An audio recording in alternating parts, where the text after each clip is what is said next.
No, I haven't. Man, you missed out. Who were you saying? Dave Schofer. I missed out on a lot of stuff, and now I'm at the point. Are we going? Yeah, Yeah. I usually get like banter up front, and then Sure. I do a little intro, and Sure. So and Yeah, I Dave- ruin the flow of the conversation to be like, "Hey, this is my podcast that you know you're listening to." Yeah. You know that link you clicked? You clicked the right one. Mm-hmm. But no, Dave's shows were always these weird bar. They weren't weird actually. It was just your typical like ambush bar show. Okay. Like, and they were all in Baltimore. We did one, Larry's Leather Lounge, the Triple L. I think it was Larry's Leather Lounge. I might be wrong about that. It might be somebody else's Leather Lounge. I remember hearing stories about it for sure. It was different. I mean, we just did these like, and so not only is it an ambush show, but it's an ambush show in a super gay bar, and I'm hosting. Like the first time we did the show, I did fairly well actually. Yeah. Like I did pretty good, and I chalk that up to like most of the audience being comedians and comedians' friends, and comedians that didn't necessarily know me. And laughter's contagious. Everybody enjoyed themselves. It was good. Right. The next time around, I'm hosting. Oh my god, it's one of those times where like you realize like, oh yeah, nobody cares what you think. like a bunch of gay people in Baltimore surely don't care what a Lancasterstonian who was born in Lebanon thinks about the world. Dude, that's actually one reason I was really excited that you wanted to come hang out, because I mean we're the Lebanon boys, you know? Yeah. We're the Lebanon boys. No one else really knows, you know. You got people who grew up in the Harrisburg area or Lancaster, and it's like you don't if you weren't there, you don't know, man. Like you don't if you were not growing up in Lebanon County, Pennsylvania, you could never understand it. It's a weird, like, I don't know. It's like the flyover city. You know what I mean? Like if there was one. But like, yeah, I used fucking Bologna though. Oh, don't sleep on that Bologna. Look, I think my I do for fun every once in a while. I do have Google reviews that I've been doing every once in a while, just because they're like, "Hey, you'd be good as a Google guide," and I'm like, "You're gonna regret this." yeah. My review of the Lebanon Mall, I believe, was how do I say it? It's the only place where you can go and hit on teenage girls from Jonestown and possibly catch the clap. Maybe the good old days weren't so good. Nice. Legit review on Google Guides or whatever. Oh yeah, and I think even that Boscov's is closing now. So it's. Oh my god, are you serious? I think I think that Boscov's. I mean, the J.C. Penney's died there. It's now a Hobby Lobby, right? I haven't been there. It changed into some. So like realistically, so what used to be Ames is now Planet Fitness. Oh, they put a gym out there. Yeah, that's gonna last. It was kind of a great idea. Yeah. I was in there. I've used it actually.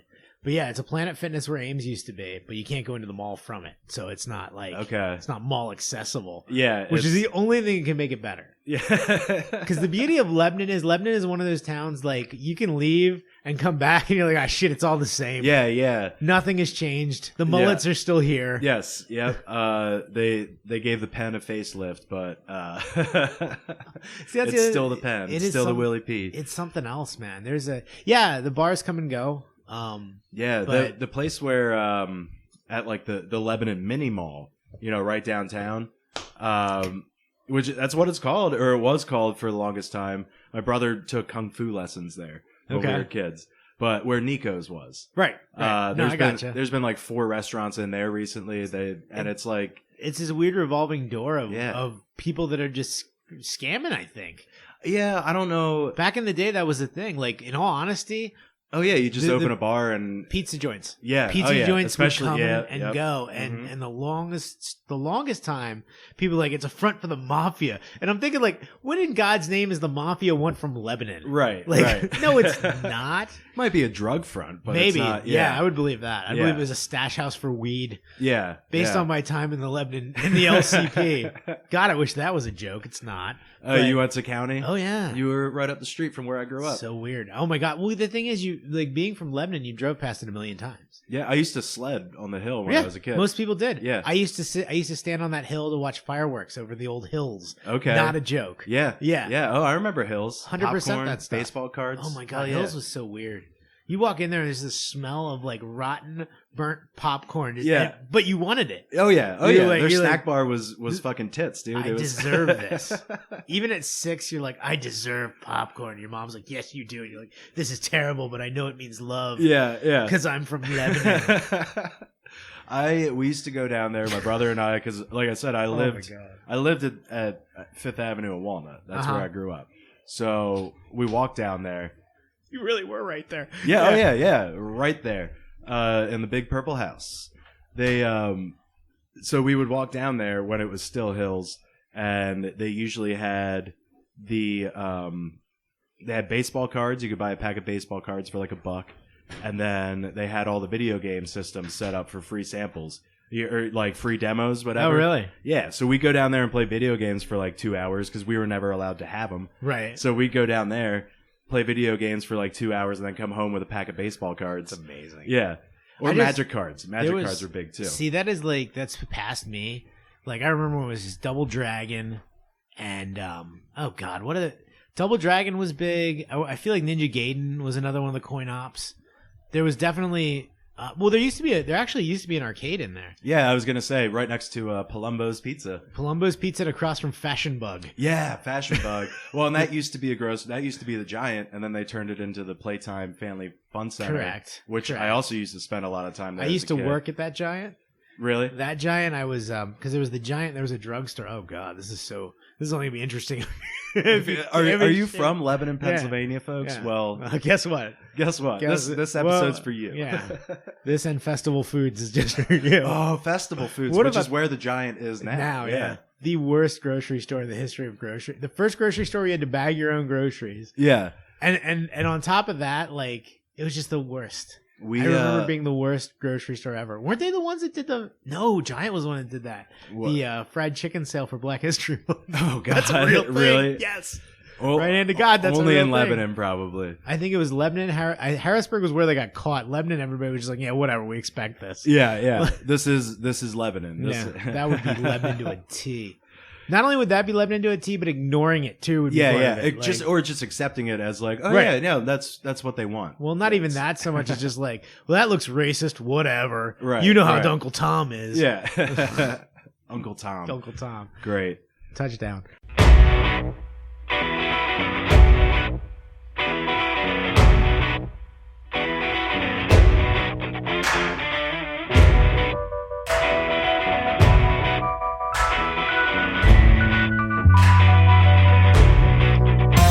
Hi, everybody. Welcome to the Human Interaction Podcast. I'm your host, Andrew Hambleton. With me tonight, I have a fucking legend of Central PA stand-up comedy, Mike Boyer, the man himself. That is the flimsiest use of the term legend, that's for sure. Thank you, Andrew. I appreciate that. No problem, man.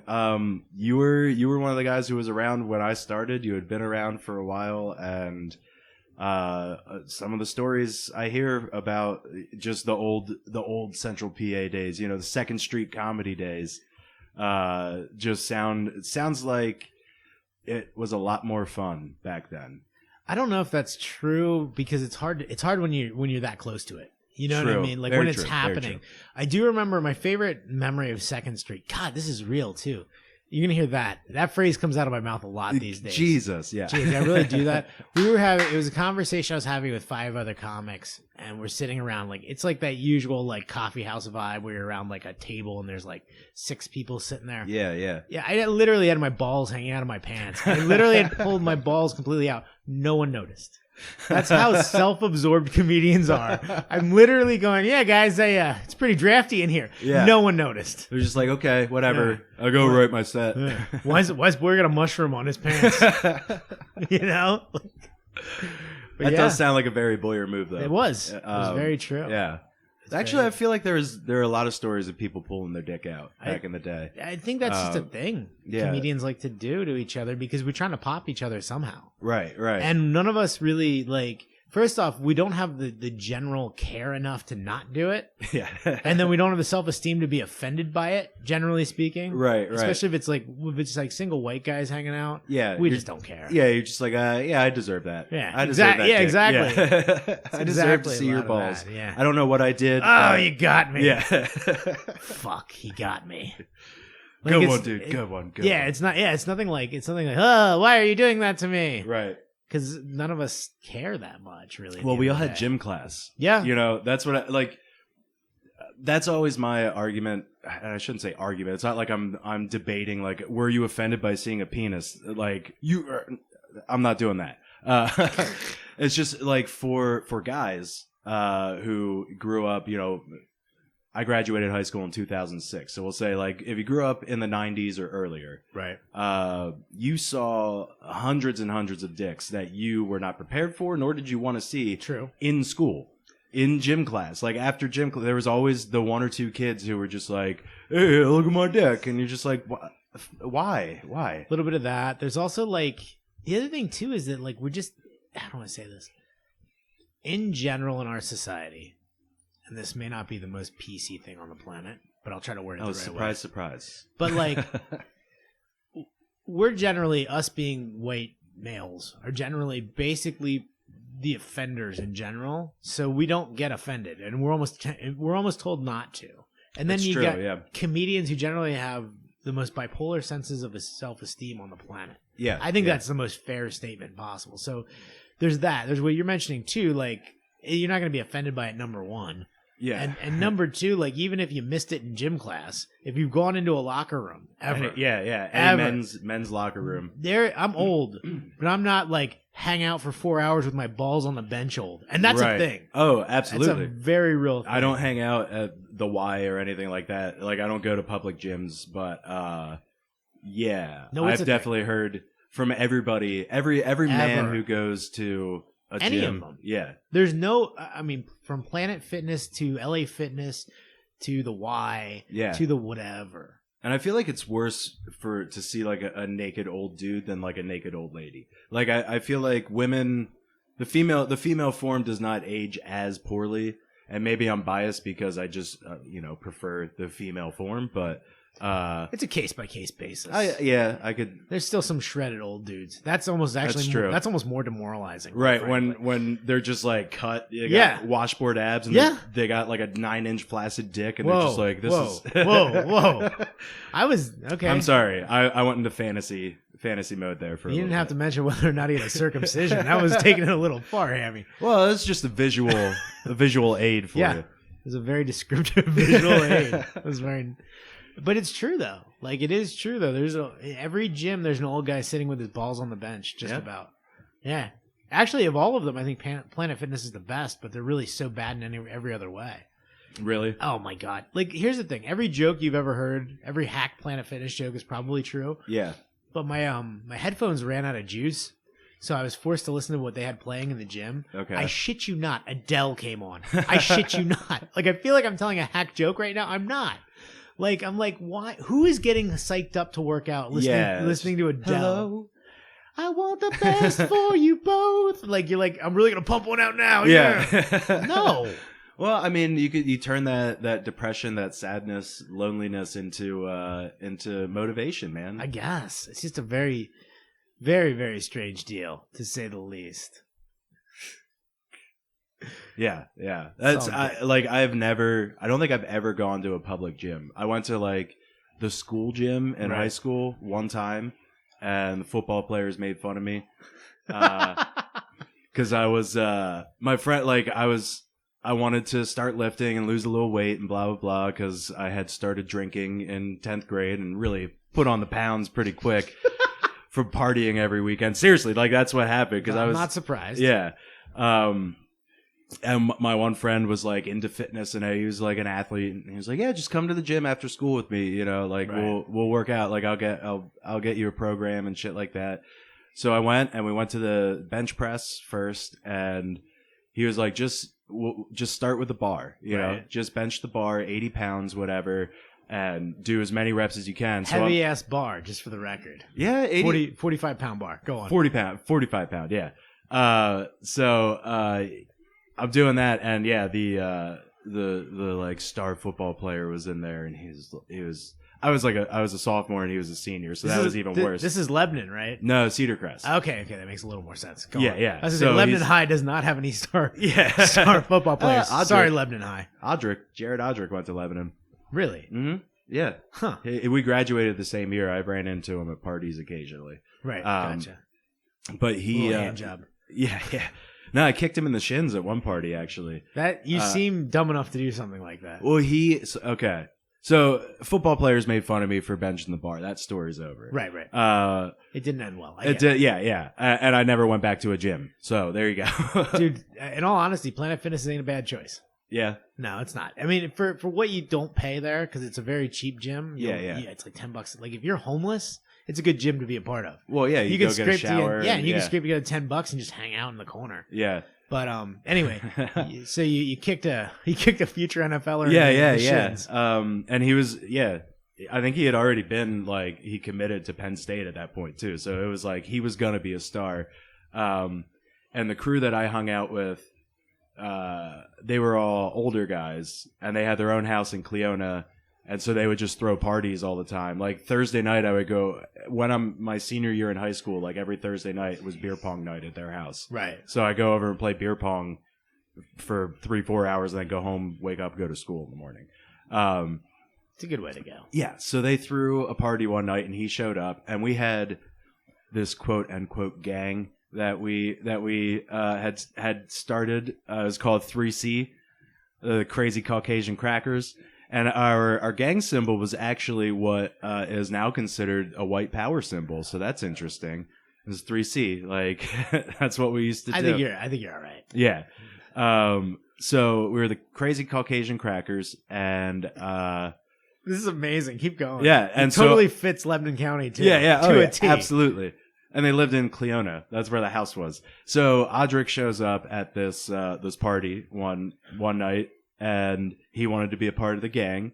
And the initiation was that you had to get kicked in the shins. You had to get kicked in the shins by everybody in the gang. We all had to do it. Amazing. So, yeah, he got kicked in the shins by like 15 people that night. And then he was a crazy, to this day, I think he's still officially a Crazy Caucasian Cracker. Now, I don't know if he wants that out there publicly. Clearly not. Please don't come find me and hurt me, you large human being. Can you imagine if this was like you just did the Cosby thing on him?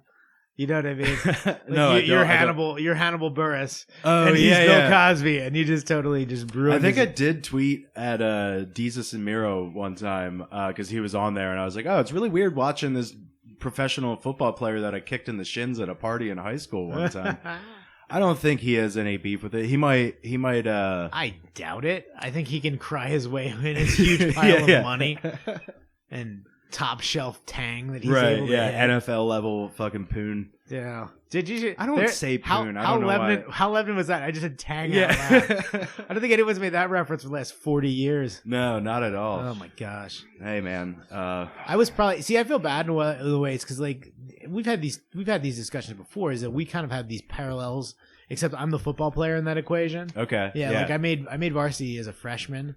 Now, granted, I went to a very I would have done that. I don't think I would have done that at Cedar Crest, quite frankly. No, because you went to Elko, right? Correct. Yeah. Eastern Lebanon. We are the home of soccer players. Yeah. It's amazing. And kids dying in DUI car accidents. Again? When I was in high school. Again? Yeah. God, I wish that wasn't real, but yeah, no, that's happened quite a few times. All right, Cedar Crest is the heroin overdose school. So. There's that. Yeah. Yeah, Eli. At least, it was more than just him, but he was the big... no, that's the one that's... I mean, I'm sure there was, especially lately, but like Eli was the big one that happened when I went through. Yeah. And I was at there's nothing creepier than that too, like not, like in the sense that like my girlfriend knew him really, really well at the time.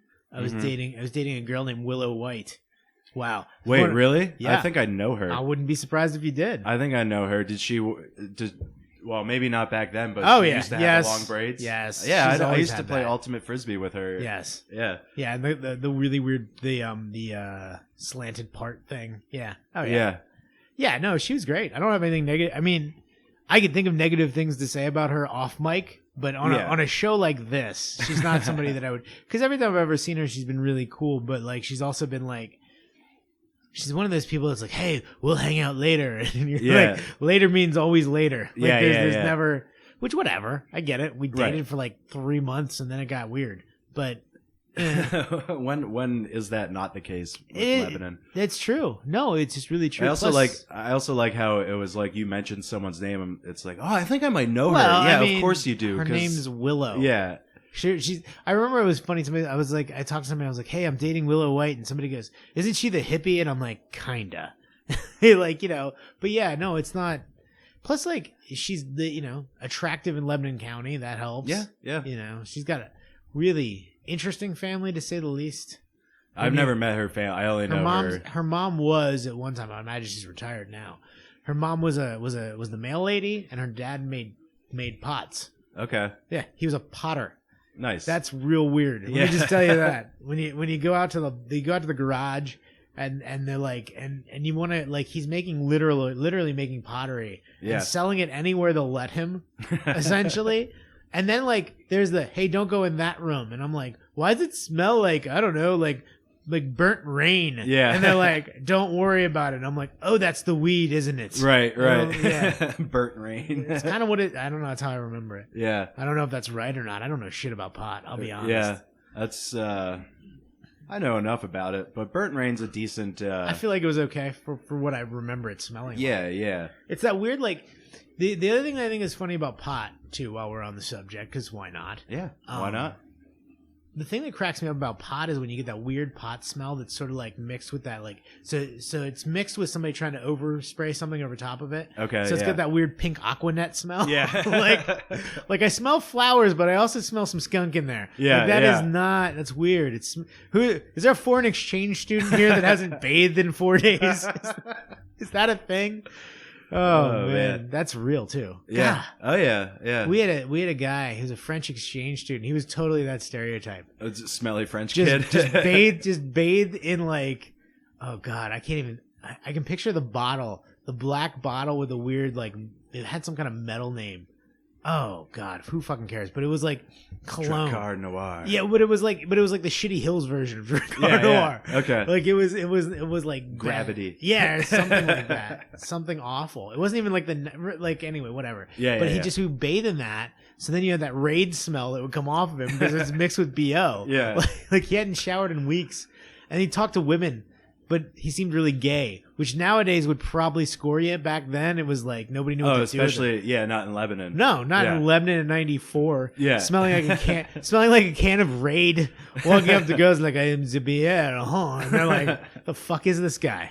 Yeah, get out of here, faggot. Look, you need to get away from me, and you're getting some of that stench on my Kiss shirt. You need to get away. This is my favorite Def Leppard shirt. Oh my god, this is Tour 1987, and with the baseball sleeves. Yeah.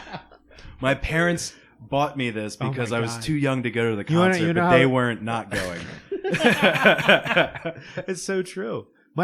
In no way is this a joke. In 7th grade, I wore a Motley Crue shirt for my school picture. Fuck yeah, dude. Yeah. The best is the photog knew exactly what to do, so he tried to crop it as much out as possible. Because even then, I was like, my mom like paid money for these pictures. And I'm like, oh god, I feel like such a dick. Yeah. No, man, Rattlesnake Shake, Dr. Feelgood. Same fucking shirt. I opened up the door to some Jehovah's Witnesses one Saturday. I had no idea what was going on, and neither did they. Yeah. Oh god, have you ever had Jehovah's? I have them here, actually, but not in... I never answered the door when I was a kid. So. Oh, man. As a kid, so one Saturday morning, I'm just tired. You know, you wake up, especially as a kid. I don't really feel this way so much anymore, but there's that weird fog. Yeah. And you're like, I'm awake. But no, that's me now. I was always good at waking up when I was a kid. But now you followed I'm fucking terrible. Right. So I've got like Saturday morning fog going on. Right, and the doorbell rings. And back then, like, people would come to your door. Like, it wasn't that odd. Yeah. At the time, for like somebody to come to your door and be like, hey, your parents home? I'm selling insurance. And you're like, what the fuck? I don't know, Dad. You know? Yeah. But like, I open the door and the lady leads with, do you think the world is always going to be the way that it is? And I remember thinking like, who the fuck are you and why are you on my porch? I'm 11 years old, goddammit. I'm 11 years old in a Motley Crue shirt. Yeah. I may have even pointed to like the pentagram on the shirt at one point. I wish that was a joke. It's not. Yeah. Hey. Like that really happened. Now we get Mormons. There's a lot of Mormons in Africa. Oh my God. Those poor shitheads. Like, can you imagine being a Mormon trying to evangelize, however you say that word? Yeah. In Ephrata. In Ephrata. Like, just so anybody gets a picture. Ephrata literally has like carolers outside of like the high school at times. I've seen like pro-life rallies in town. Yeah. For no apparent reason, because there's no plan. Like, there's nothing there to have that. Right. They just cuz. Yeah, because they can. Cause Yeah, like stuff like that. Like we're so religious in our town at times. Oh my gosh. So you remember when with the Tom Hanks movie, with the Vatican saying that Jesus had a kid. Da Vinci Code. Yeah, when Da Vinci Code came out, there were legit Catholic people hanging outside the theater, like pamphleting people to not go because it was an unfavorable view of the Catholic Church. Also, don't watch the news, please. Don't. Yeah, they were. Don't like Google anything. But like, how weird is that? Like, yeah. I'm like, are you kidding me? Really? What are you? Get off the sidewalk. Yeah, I that's how I feel about anybody who tries to like push their belief, whether it's religious or political or whatever.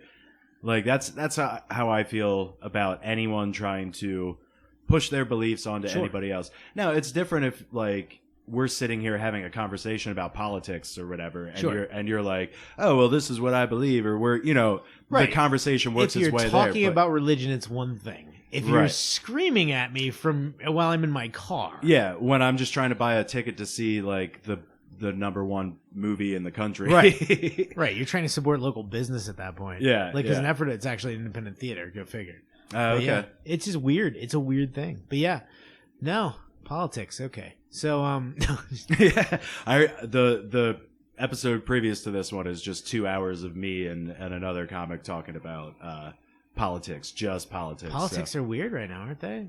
It is really weird. I was thinking the other day, like, as much as I don't like Trump, and I really don't have any sympathy for him. If he was at all like self-conscious, because I don't think he clearly is not. Yeah, if he was at all self-conscious, his life would suck.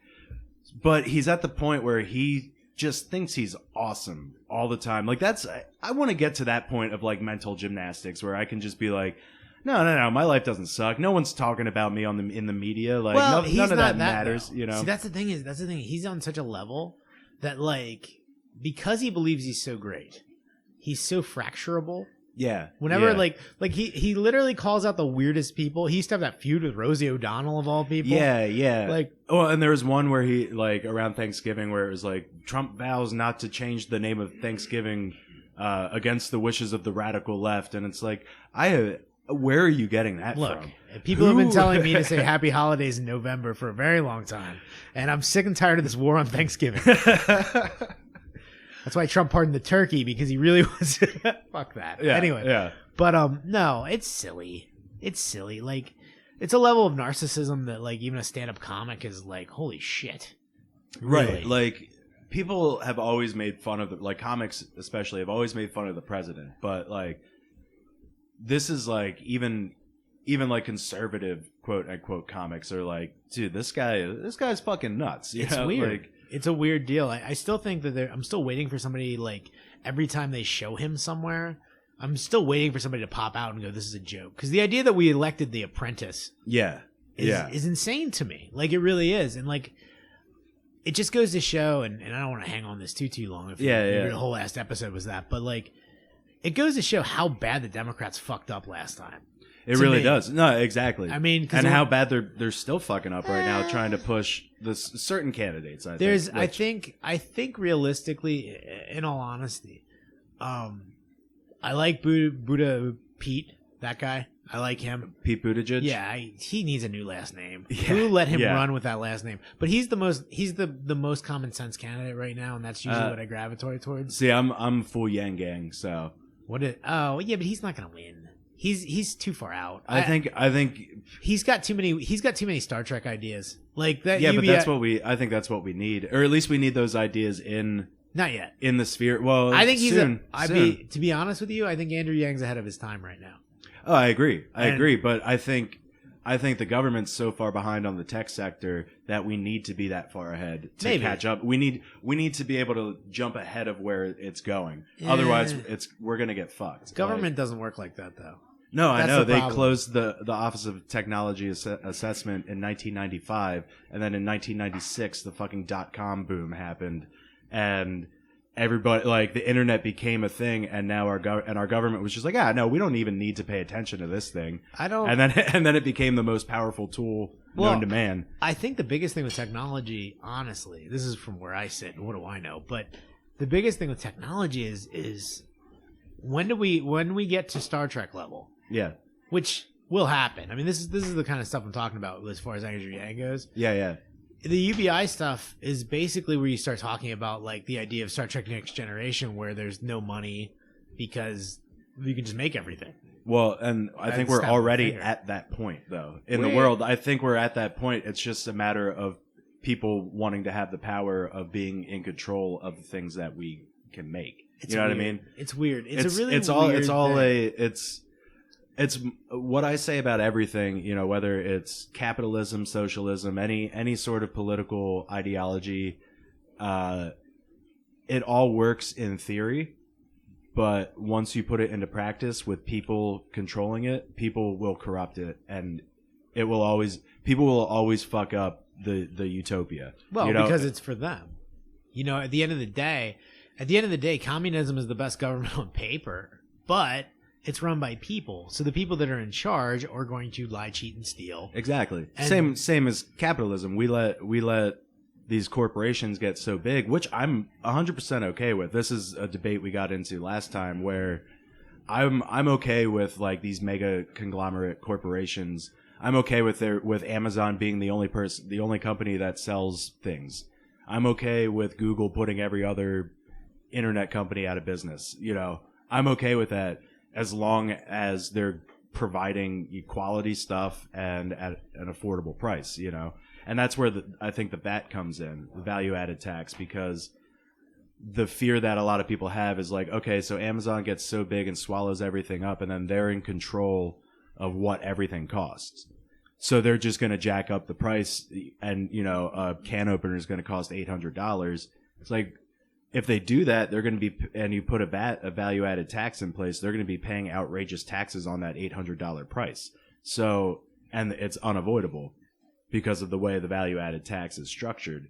So, if they do that, they'll only be paying more back into the country. And also, most people can't afford an $800 fucking can opener, so they're not going to sell that $800 can opener, you know? Right. And the thing is you end up this is where you get into tipping points, right? Yeah. Like, there's a certain, see, the problem is when it comes to what you're talking about, in my opinion, and I will admit to having a very semi-intelligent opinion about this. I always try to preface any political, economic argument with I'm an idiot. Like, right. I don't really know what I'm talking about. I just have opinions. Right. I think the biggest problem that we run into is most obvious in pharmacy. Mm-hmm. And in that, we have a situation where we're dealing with people that essentially own the ability to create more into the market. And Amazon will never get to that point simply because there's too many products. Right. Do you know what I mean? Whereas a pharmacy basically, and this is one of the biggest problems that we have, is that there's no way to fix this. So a bureaucracy runs the FDA, mm-hmm. runs your pharmacies. And then because of that, people that used to be on boards on Merck and, what's the other one? Pfizer. Yeah. Merck and Pfizer are the two big ones. So the FDA is basically run by people that used to work for those companies. Right. So what happens is, and this happens in lots of sectors of government. It happens in absolutely. The USDA. It happens in all kinds of places. So once they've moved on, they're getting money under the table, and or it's their buddy who's running the other company. So of course they're going to use sweetheart deals to help out those people. And then what happens is it costs millions and millions of dollars to get a drug to market now. Yeah. So because of that, nobody can functionally work against Merck and Pfizer. And the government allows these things to happen, in my opinion. This is real tinfoil hatty, but yeah. But like a really good example is what happens right now with what's going on with our insurance. Any fool, in my opinion, because I could, if I can see this, somebody else could. yeah, exactly. That's how I feel about it too. Yeah. It's like, well, if I see this, how do all of the experts not? Right, because I'm not that bright. Yeah, and it's not my job. But like, I remember the first time I picked up, the EOB. When they send you this is what the insurance didn't cover thing from the insurance. Yeah. So, and it'll say like the doctor charged $98. We paid them $60. The doctor's not going to bill you for the rest. I have never in my life ever gone to the grocery store and been like, I'm only paying $40. And they're like, okay. Yeah. That doesn't happen. So essentially what they're doing is it's a price fix. So my doctor is going to charge me as much as humanly possible to get the insurance company to pay the most possible, and that process will keep repeating itself. Mm-hmm. And I, being the end user, will end up paying more money consistently. Yeah, and your because premiums. of this. Right, yeah. correct. Yeah. Why didn't somebody in the government regulate this 20 years ago, 15 years ago, 10 years ago? Because all the people in the government were working for those companies. Correct. You got lobbyists who were throwing them money and that's shit exactly like that. what I was going to say. Because they're getting paid money under the table not to, number one. And number two, and this is where the tinfoil hat stuff comes in. I was going to say, so far you're not crazy, because this is what a lot of politicians are running on at this point. I believe, in my opinion, the Medicare for All and all these other programs Mm-hmm. are just another way to get more money out of us from the government. And it's the way the government to get their fingers into all of that money, and they allowed the system to fail so that way they could take the money.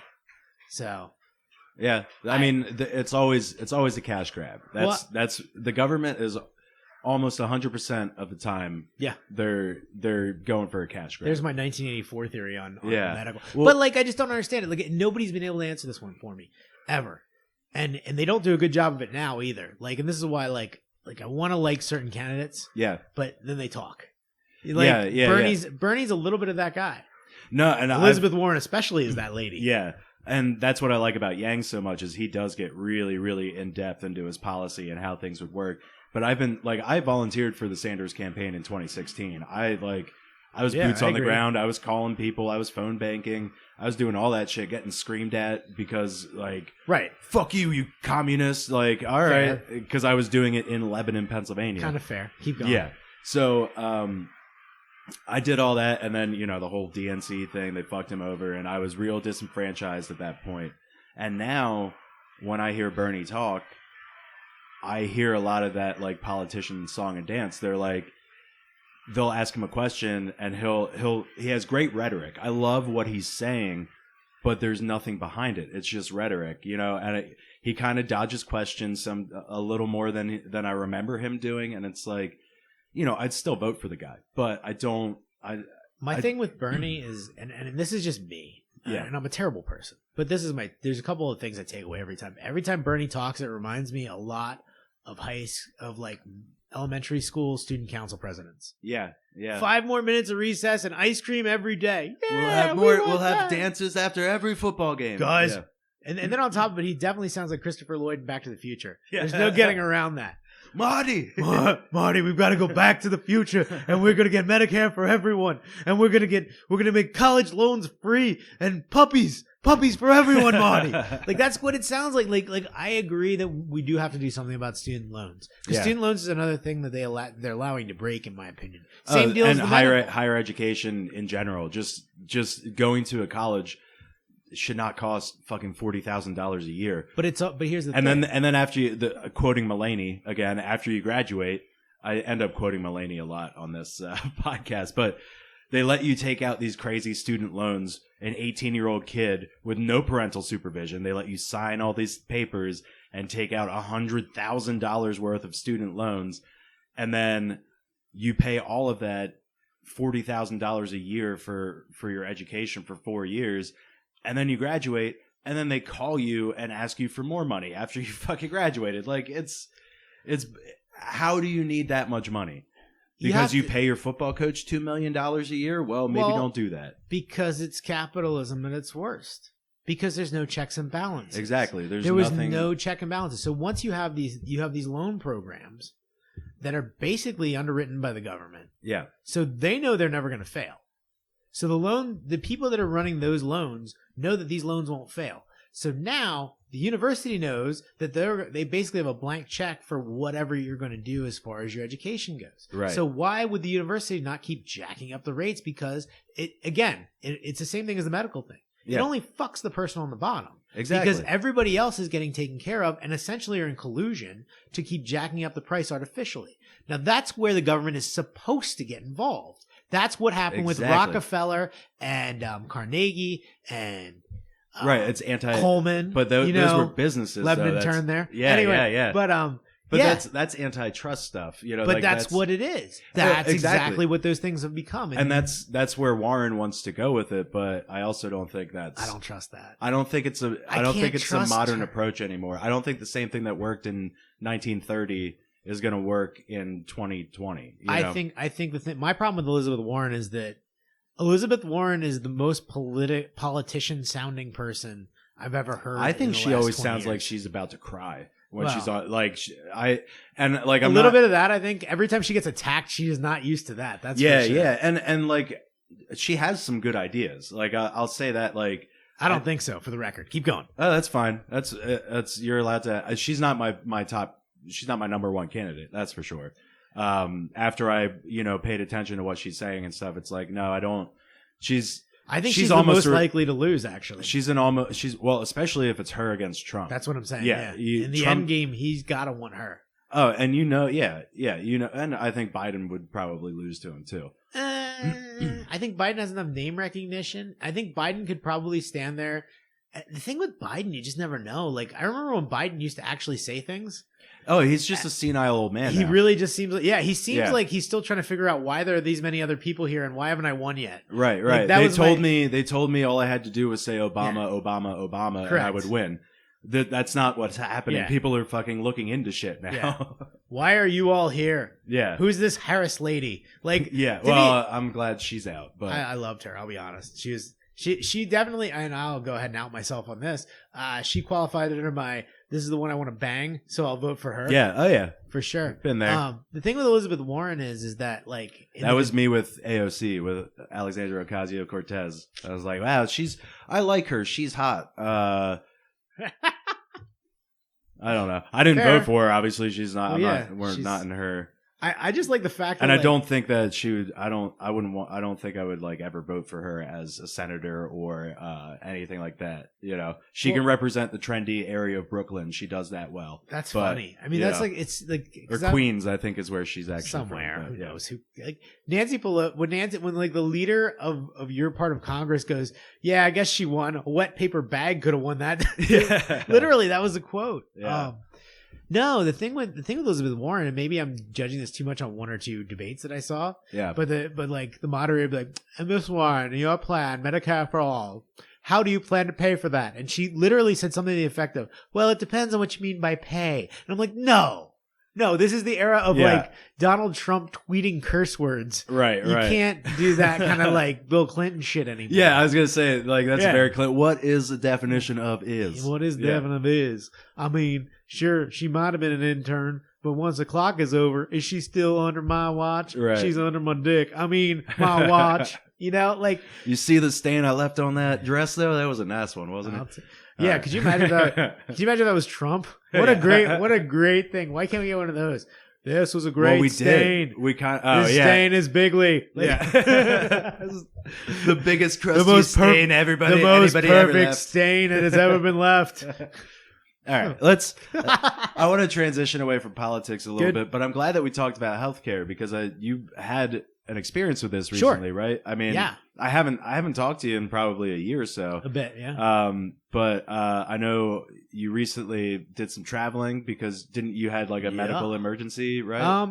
Okay, I think you're getting a couple of things thrown together. Okay. So let's unpack. Yes, let's unpack all. Yes. So I recently traveled to Mexico because my daughter, after we saw Coco, wanted to see Dia de los Muertos up close. Okay. So that was awesome. That is awesome. That's a cool dad thing to fucking do, dude. A really cool thing though is that like it's interesting. Mexico gives you an interesting perspective about how the rest of the world lives a little bit, and it also gives you a little bit of the look, my cell phone isn't always going to work. Yeah, a little bit of that. Yeah. And, I can get that in America still. But yeah, no, the healthcare thing I had a stroke.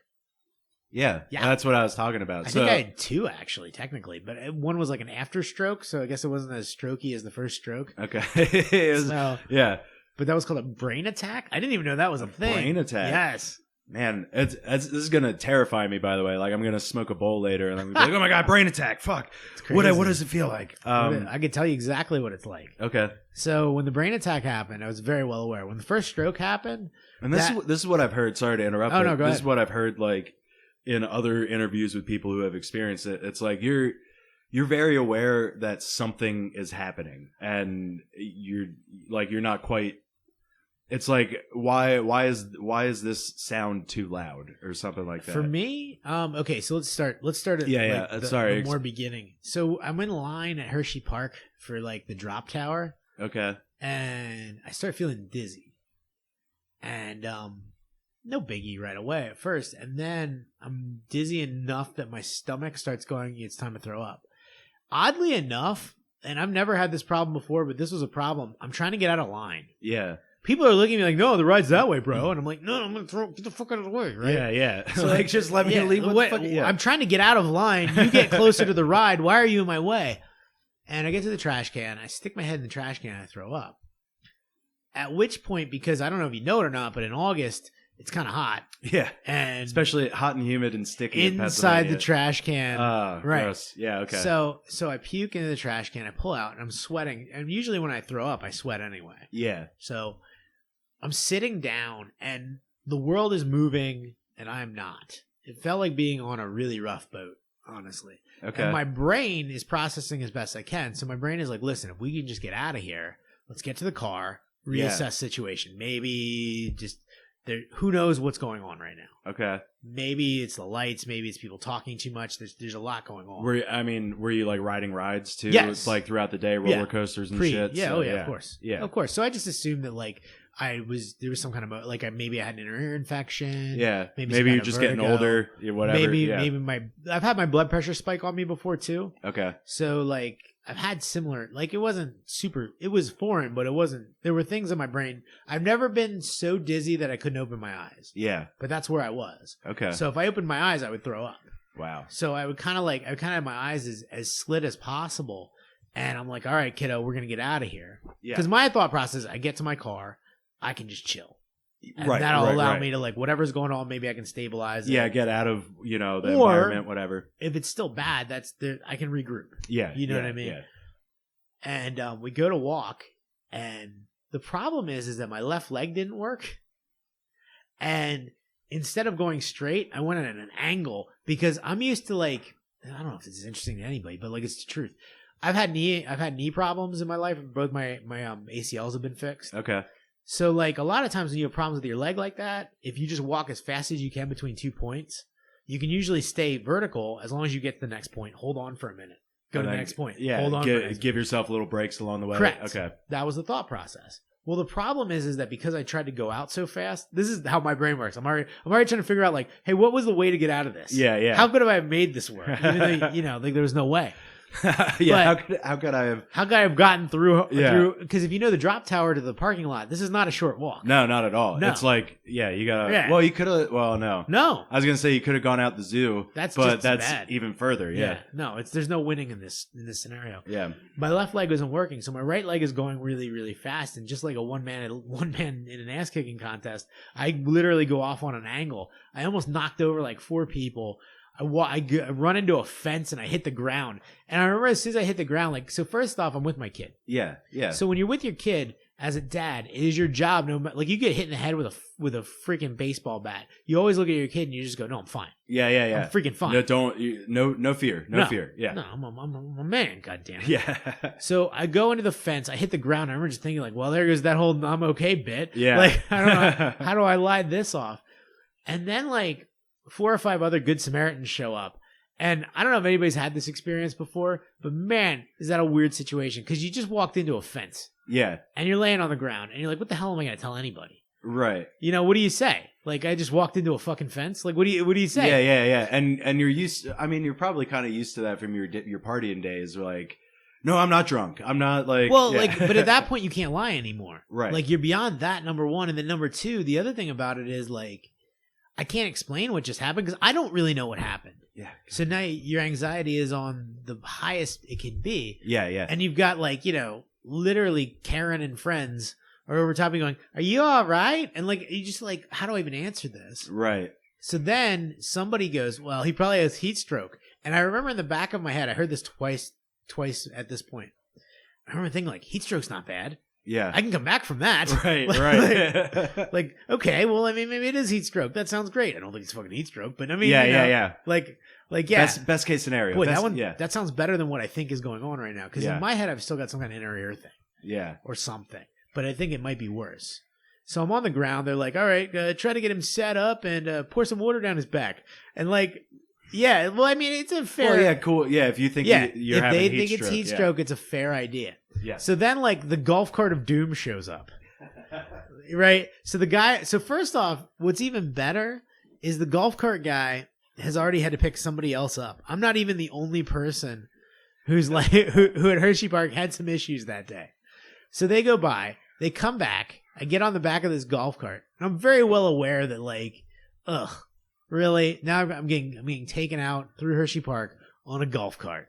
Well, goodbye self-esteem. Right. Like, good. Yeah. This sucks. Meanwhile, the guy on the golf cart is like, probably got heat stroke. They'll just take you over there, shoot you full of IVs. You'll be good to go, man. It'll be fine. I mean, this guy may as well have just had a doob hanging out the side of his mouth. And I'm like, I like you. You said heat stroke. I think I'm okay. I don't remember if I could talk yet at that point. I think I could talk almost the whole way through it. The problem was that I couldn't see. Because if I opened my eyes, I get sick. Right. That was a real thing. So they get me over to Hershey. They wheel me in on a wheelchair. Yeah. Couldn't figure out that word. Anyway, so it could have been a gurney. Nah, well, it was at one point. But it was real weird. So like the whole process, I'm like, this is strange.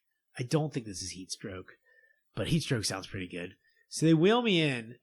This lady's going through some stuff in triage, and that's like where they figure out how bad you are. Yeah, I don't know what triage is. I hope you don't. It's it's a hospital thing. But so there you are. And I knew like this is like every once in a while there are things that happen throughout the process that let you know like shit. It's not heat stroke. So the guy so this is getting well, like first off I run into the fence and it's like, oh fuck, this is bad. Yeah. The next part of that, I'm explaining to this lady what had happened. Yeah, my eyes are still closed. And I think I was going in and out of sleep at times. Okay. Because I don't know if this makes any sense to anybody, and maybe I'm just wrong, and maybe this was part of the stroke part. Yeah. But like when you have your eyes closed for so long, it's hard to stay awake. As crazy as that may sound. Yeah, like that's how you fall asleep. Right. Yeah. So like I remember I'm like kind of like laying like slumped in the chair, and I remember hearing this lady to my right going, "This man is leaning forward and his eyes are closed. What the hell is he still doing in here?" And she's yelling at the other lady, and I'm just thinking like, "Oh, this isn't good. Yeah. This is bad." They're getting mad. And then they put me in a hallway. Like so anybody, and I've had this before, like the last time I had like a weird vertigo spell or an inner ear thing or blood pressure spike, whatever it was. Yeah. I've had that happen before where they just kind of like hang you out in a hallway and figure out what the hell's wrong with you. Right. And then I'm in a room. And at some point, my sister showed up. Because again, I'm going in and out of being aware of what's going on. Yeah.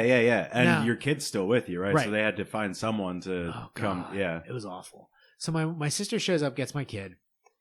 I feel terrible about that part of it, about how long all this took for my kid, honestly. But yeah, how old is she now? Now she's 15. At the time, she would have been 14, 13. So, okay. Yeah, she's recently turned 15. But it sucks. Like my kid's still with it. My kid was good about it. My kid handled everything as well as she could have.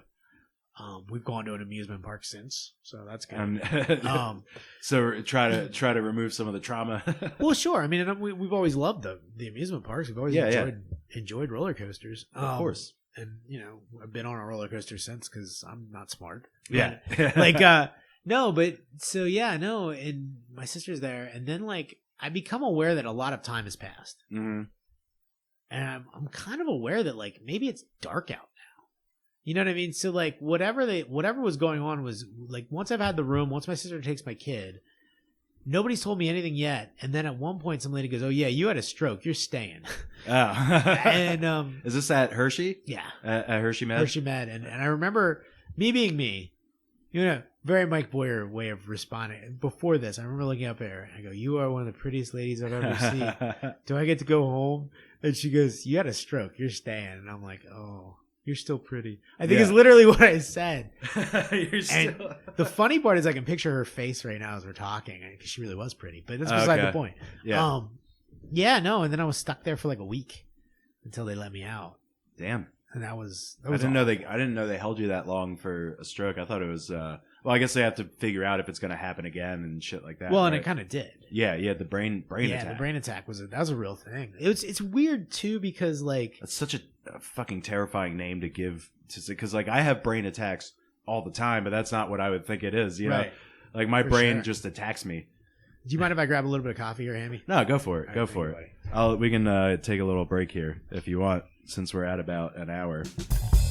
1, 2, 3, 4, 5, 6. 1, 2, 3, 4, 5, 6. 1, 2, 3, 4, 5, 6. 1, 2, 3, 4, 5. All right, we're back. All right. So yeah, the brain attack.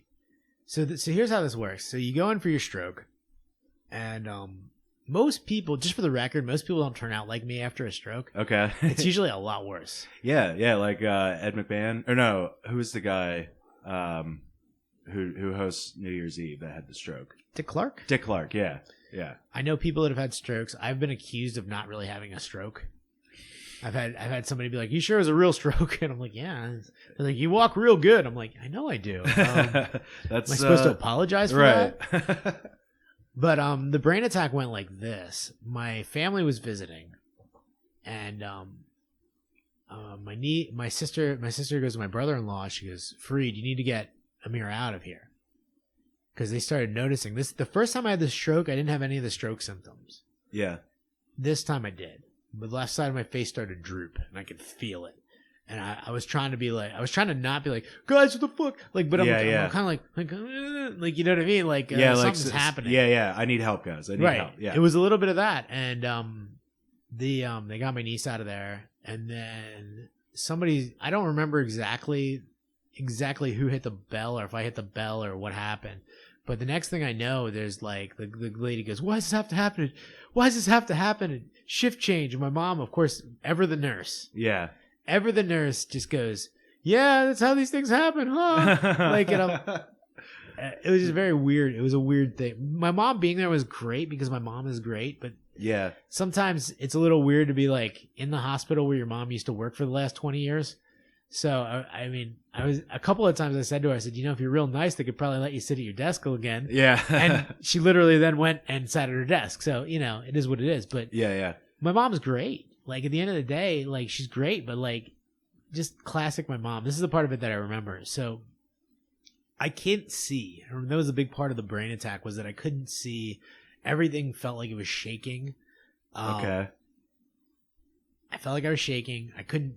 My hand could be this far in front of my face. I couldn't see it because I had my phone and I'm trying to find like a song to calm me down. Yeah. My idea was like, how do I calm this a little bit? How do I feel? Because I'm freaking. Yeah. Because like I said, I feel like I'm shaking. My brain itself, my head feels like it's like, it's the worst hangover you've ever had kind of brain headache. And this side of your face isn't working and you're trying to like calm yourself down because obviously that can't be good. Yeah. You know what I mean? Yeah.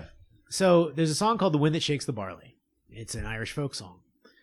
I get my mom to put that on, somehow talking out of the right side of my mouth because the left side of my mouth doesn't work. I can't see my phone to get the song on because I literally can't see my phone. Yeah. My mom literally hits the button for this song to come on. Song starts coming on and I start to feel like, you get that, it's like everybody has a song that's a little bit of like, okay, there it is. Mm-hmm. At least that's my security blanket. That's somewhat comforting right now. To which my mom out loud goes, "What's this, some kind of Irish song?" And I remember thinking like, well, thanks, Mom. Like, just classic my mom. Just shitting on my music choices while I'm having a stroke. Yeah. Well, but yeah.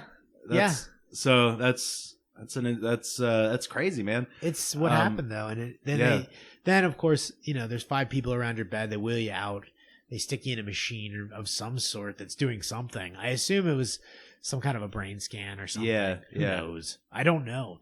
I have a really weird relationship with healthcare like that, where like it feels like a lot of times they're not doing anything. Yeah. It feels like what did you guys actually do? I didn't die, and all my shit works. So I this one I can't complain too much about, except for the occupational therapist. If you're an occupational therapist and you're listening, fuck you. Anyway, they're the worst because like I don't even know what that means. That's exactly I part don't of the even problem. know. Yeah, I don't Part of even the problem. know. And I know people who are occupational therapists. So the idea of an occupational therapist, which I still like, once I say this out loud, I don't understand it. Yeah. Because to me, everything an occupational therapist does, a physical therapist could do. Okay. Why did we create a second job for this? Yeah. So an occupational therapist, in more cases than not, is like, so like if you're a soldier and you get hit by a bomb, maybe I'm also underselling what really happened to me. Okay. Do you know what I mean? Yeah. I mean, a stroke is pretty serious. Yeah. So like, it's pretty. So like, but like if a soldier gets hit by a bomb, like they're the ones that would help them write again. Like the oversized pen from Scrubs. Yeah. Okay. Who remembers that guy? Like that kind of thing is an occupational therapist. So it was their job to come in, and they were so frustrating because they were like, "Oh my god, it was the worst. It was the worst." I remember getting yelled at by that one lady, I think. But it didn't help that my mom was in there pretending to choke me at the same time either. But that's just the way my family works. Yeah. We're very... Well, I mean, having your mom at the ER is great. I had an experience a couple years ago where I mistakenly called my mom because I didn't have the $300 copay for the ER. And so... It was a week after I found out that Trump had won the election. Okay. I had a terrible hemorrhoid. Like, no, keep going. So I think that phrase speaks for itself. Oh, I was doing a bit about it for a little while because it ruptured and I was just bleeding out of my asshole. And so it's like no less than. Actually, I think it was like less than 12 hours after we found out that Trump won the election. It was like less than 12 hours after that, I was in the ER just bleeding from my asshole. And I think I was just representing America in the most literal way possible. That was the bit that I was doing at the time. I just thought in my head, like, the funny part about, like, anytime you talk about bits, in my brain, I just thought of what 3 venues that would kill the best in. Yeah, like, all of them worked well at Raven Lounge, actually. I'm sure it killed in Raven Lounge. That would kill in Raven Lounge. That weird burrito place we used to have to do comedy in West Philly. I wasn't there. I wasn't around for that. Oh, you didn't miss a damn thing. Yeah. That's what I mean. That's why I said legend at the beginning, because you were around for like when Laugh House was still a thing and shit like that, you know. I barely missed that, but yeah. No, it's true. There's a lot of stuff. Philly was such a piece of shit at the time. I imagine it isn't much different now. I think the last time we did a podcast, wasn't that like half of the podcast was me talking shit on Philly? Yeah. It is. It's I mean, there's. Well, no, I don't want to. It's not like a shitty comedy city anymore. Like there are a ton of mics now. Like there always were a ton of mics. There and like new ones pop up. You can do ones close every week. It's like such a revolving door. You really have to pay attention to like where things are. This particular week. There was always a ton of like if you were somebody who was so inclined, if you lived in Philly, if you're a college kid in Philly, you could do a mic almost every night. Easily. And I mean, now you definitely can. Yeah. We used to do 3 on a Monday, and that's when you would go down, was when you could do all 3. Yeah. And the last one was one of the worst. It was in this Ethiopia. I'm sorry, I'll talk about this shit all day long. But oh yeah, that's right. I was telling the story of my hemorrhoid. Yeah, do you want to? That's what I was gonna say. I had a really really bad hemorrhoid, like bad enough to the point where. Right, it ruptured. It's bad. I could feel it like while I'm like taking a shit. I'm like, that shouldn't be there. And so I went to a doctor. I wish I couldn't relate to this. Go on. I feel like there are more people that could relate to it than we expect. Yeah, they would never admit to it. So I got an emergency appointment with a gastroenterologist. That's all I could get. Right. When I'm like, okay, I don't know what to do about this, and it said I Googled it, and they were like, see a gastroenterologist. Right. Fair. Yeah. So I went. And I got an appointment with him. I told him what was going on. It's like, I think I have a pretty bad hemorrhoid. Right, you're the butt doctor. Do something. Yeah. So he was like, all right, well, that's what we do. Drop your pants, bend over the table, and like, I'm like, well, this sounds like a fun time. No, this sounds like what gastroenterologists do. So I do that, and he fucking spreads my cheeks, and he goes, "Oh," that was his reaction was, "Oh yeah." He's like, it's pretty serious thrombosed external hemorrhoid is what the medical term for it is. So he scheduled me for surgery. Right. And it was in like a couple days, and he's like, just take it easy, like take some stool softeners, don't stress eat it any out too much. corn. Yeah. So I'm at work one day, and I was taking stool softeners, so I had to take a shit, and I go to wipe, and I'm like, wow, that's like, I can feel the blood just seeping out. I'm like, oh no, that's no good. So then I had to go to my boss, like, hey, I have to go to the ER. Right. I gotta leave. So I go to the ER, and I can feel like the blood just like spurting out of this fucking thing while I'm just sitting there waiting to be seen. Eventually, I call my mom. I'm like, hey, I had to go to the ER. I don't have the money for it. So I go back. I go back in like the examining room, and my mom fucking comes and finds me. I'm just like, no. I just needed the checkbook. I love you so much, but all I needed was the checkbook. I don't need you to be back here with me while my asshole is bleeding, mother. I love you, but please go away. They'd have billed you, right? Yeah, I realized that afterward. Just a heads up. They would have billed you. So as long as you have insurance, they will typically bill you. Yeah, so if you have a copay, you'll get billed. Yeah, I was worried about the blood seeping out of my ass. Yeah, I would be concerned about what evidence, what DNA you left on the chair you were sitting Yeah. So I'm in the examining room, and of course they send the young gay male nurse back to like interview, see what's going on. Yeah, this guy took a couple. He's one of yours. Yeah, that's what I'm sure that's what they were thinking. Like, he might be able to talk to you about it. And I'm like, dude, I ate some Takis. You know what Takis are? Like, I think that's what did this, because I read that they like destroy the inside of your body. So noted. Yeah.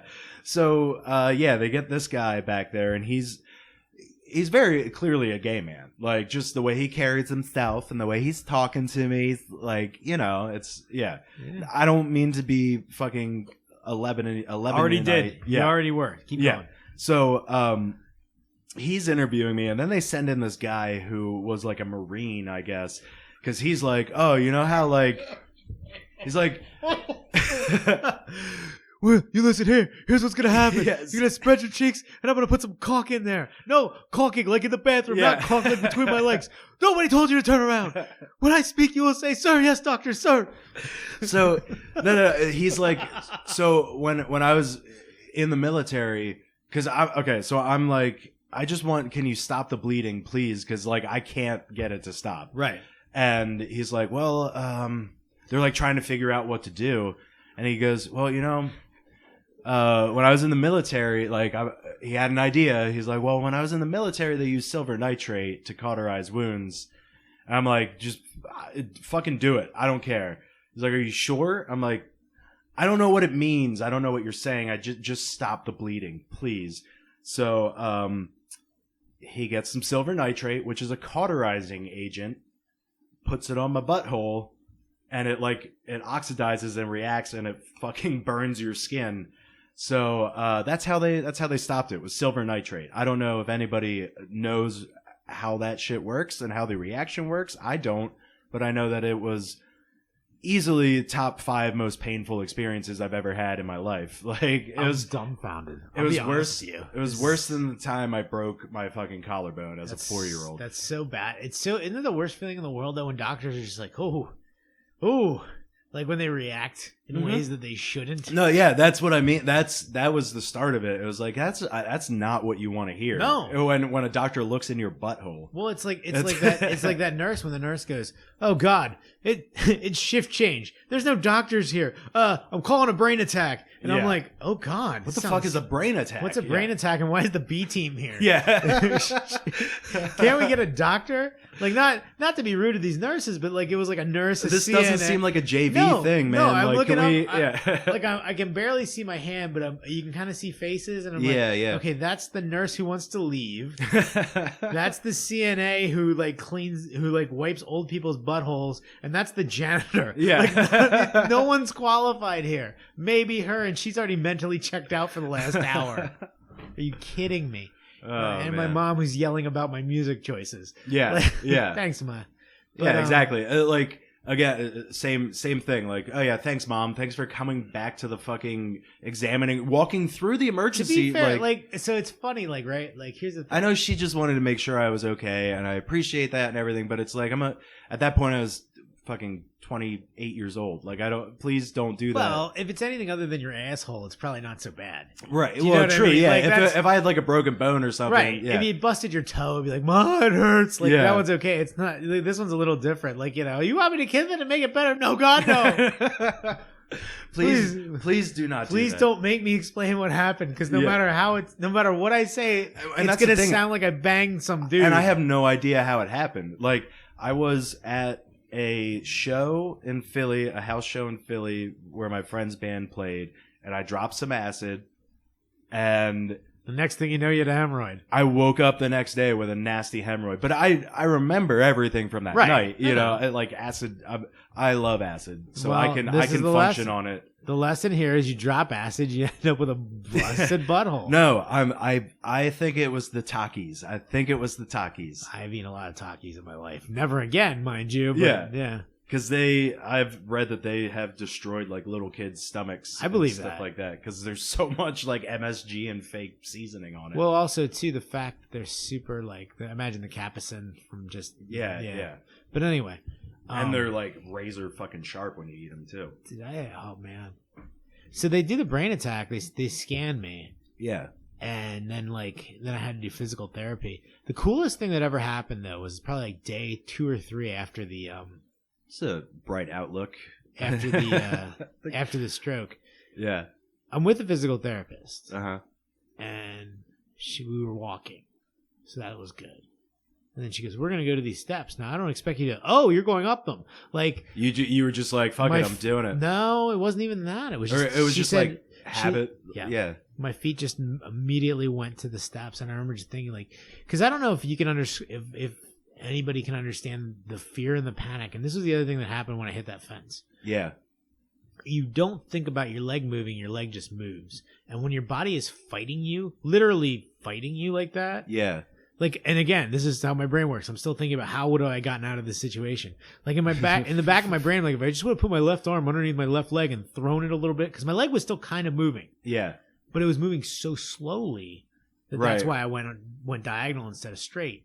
Like there's this weird fear about when your body is fighting you that way, and then when your body comes back and it's doing what it's supposed to do, there's this weird victory feeling that it's not the happiest moment of my life, but it might be number 2 or number 3. Yeah. Happiest moment, obviously, my kid being born. Right. Not at the time, but no, I'm kidding. My wedding was pretty good. My wedding was really good, actually, Yeah. in Lebanon, of all places. I've been to some great weddings. There's- Did you go to a fire hall? No, it was that place by the mall. At the Hearth? I love Was the it way at the sounded. Hearth? It should have been. That's such a great move. What a great call. What a great call. No, it was at Hardee's. That's where I had my 4th birthday, man. It was the empty shell of what used to be Bob's Big Boy. The best part about that place, they left the Big Boy out in front of that thing for years. Yeah. Now it's a fucking Longhorn, I think. I think you're right. Yeah. No, it's actually down from that on the other side of what is that? Whatever the car dealership is. Okay. Yeah, I think that's a Honda place now. But you know what I'm talking about? Yeah. So it's on the other side of that. There's like this old defunct chapel. It's a house God left, I guess. Yeah. And- yeah. I know exactly what Yeah. you're talking about. Yeah. I think it's called the Coleman Chapel of all things. Actually. Yeah. But yeah. Yep. I know It was- exactly what you're talking about. It was a beautiful outdoor wedding. The sun was shining. So that's like number 1. Whenever you plan an outdoor wedding, there's this like, oh man, if it rains, we are fucked. Yeah. Like, you know what I mean? Yeah, And that's yeah. like the worst omen humanly possible. Well, actually, I think it's supposed to be good luck if it rains on your wedding day. Sure. When your relatives are all outside. Yeah, and maybe No. not for an outdoor wedding. No, it's not good. But now everything went well.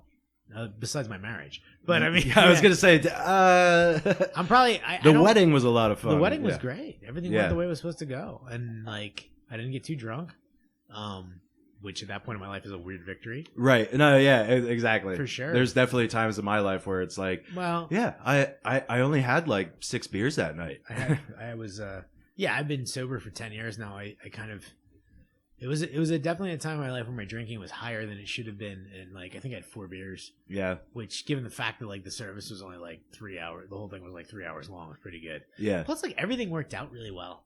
You know, That's like, always nice. Yeah, like I mean, no hiccups or major hiccups. Anyway, everything was easy. Everything, well, and it was designed for that too. And, Yeah. And the only like, you know, when you throw like the garter. Yeah. Like I literally loaded that thing up with coins, so it would go where I wanted it to. Because we were literally like, I have a cousin that's fairly attractive. Yeah. I'm told. I'm not from West Virginia, but like, so then of course like the ugliest groomsman possible. Yeah. Oh yeah, I loaded that thing with quarters through it. I might have hit him in the head. I think I literally did that like. And that's when like people, there were still single people that went to weddings. Oh my god, dude! The best part is that everybody knew the fix was in. Yeah. It was one of the, like, let me just tell you, this was so beautiful, and maybe I'm remembering it better than what it was. But so I'm chucking this thing off of like a raised like stairwell. Yeah. At like these people, like it was a bunch of the guys standing back. Everybody was told, get the fuck out of the way when this thing comes. This isn't about you. We're hitting Kermit with this thing. Yeah. His name was Kermit. I was gonna say, Yeah. what a name. Yeah. What a name. Mike Kirby. But we all called him Kermit. Okay. Wham! Got him with that fucking boutonniere. Or whatever that's called, the garter. Yeah, the garter. And, then my cousin just staring daggers at me the entire time. Like, you motherfucker. Why was she like the chosen one?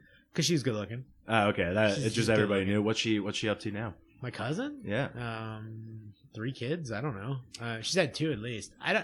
I'm sure she's still good looking. I mean, to be fair. But single? I have no idea. Kathy and Jenny are 2 of my cousins that, you know, you see them twice a year. Yeah. So anything could be possible. Okay. You know? But they're great people. Period. I mean, simply put, I'm lucky in that most of my family is really, really cool people. Cousin Kathy's the best. I'm the same. I'm in the same boat. I get where you're going, but yeah. Yeah. I mean, she still lives in Lebanon, so you can look her, if you want to creep. I imagine your Facebook creep skills are good enough. You can probably find her in my friends list. But yeah, no. Well, you know, because Boyer's such an uncommon Light. name in Lebanon. Her last name is Light. Oh, even less common. That's sarcasm. There's probably, out of the 30,000 people that live in Lebanon, probably 12,000 of them are Lights. It's possible. It's very possible. But like yeah, Light, Miller. yeah. In my neck of the woods, there's a lot of Zimmerman and Stoltz verses. Yeah. Well, in Ephrata or out in Either Eastern Lebanon County. Northern Lancaster and Eastern Zimmerman was a big one for sure. Very popular. Yeah. Gosh. But yeah, no, occupational therapist suck. The lady yelled at me. Yeah. Yeah, she's like, she's like, why? I told you to sit on the toilet so you don't fall over. I'm like, I told you I wanted to sit on the tub so I wasn't sitting on the toilet. Yeah. You bitch. And they're like people like that. I never understand. Like you're in a service position.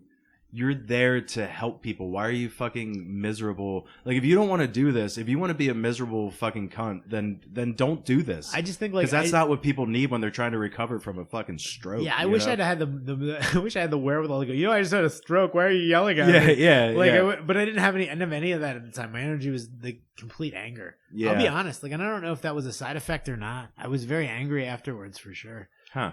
But I think a lot of it too, though, is that like the anger comes from a different place. So like, again, God, I don't want to sound like I'm throwing my mom under the bus here, but that's whatever. like, she's not gonna listen. No, you got a good point there. My mom thinks a podcast is something dolphins do, but what a terrible dad joke. Anyway, because it would be whales anyway. Isn't it pods of dolphins? No, pods of whales. Son of a bitch. Maybe it's dolphins too, but I know like killer whales travel in pods. God, we're dorks. Anyway, no, but my mom was constantly the whole time and to be fair to my mom thought this was like the move. Okay. Because realistically, somebody has a stroke. This kind of goes back to that whole thing. Do you have a real stroke? Yeah. Like, because my eyes both still work, my legs still work. Everything is. I'm pretty much back. I get a little fuzzy sometimes, but I don't know if that's any more than or less than it was before. Right. But my mom a lot of the time, and some of the other nurses a little bit. You're gonna have some limitations you're gonna have to live with. Yeah. And I remember just getting so angry at hearing that, and getting so mad. Like, and the thing is it's like, I don't know how you motivate somebody that way. Right. You know, like it's just weird. Yeah. So like for me, it was just like a lot of the anger to me also translated to my ability to do things. And I was doing stuff that I shouldn't have been doing. Like should I have been walking around a Harrisburg neighborhood? I was staying with my sister at the time. Yeah, yeah. You know, and she lives up there. And like I'm walking around the neighborhood at like 11 at night because I'm pissed off and because I can a little bit and because I wanted to stretch my legs. It took me a long time to get my balance back. Okay. And by a long time, I mean like 4 weeks. So comparatively speaking, it probably wasn't very long. Right. But did you have a real stroke?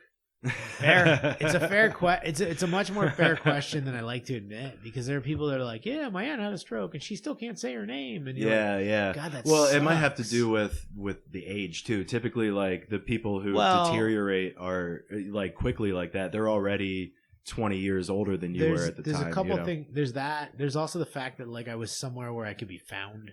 Yeah. You know, if I had fallen down at home.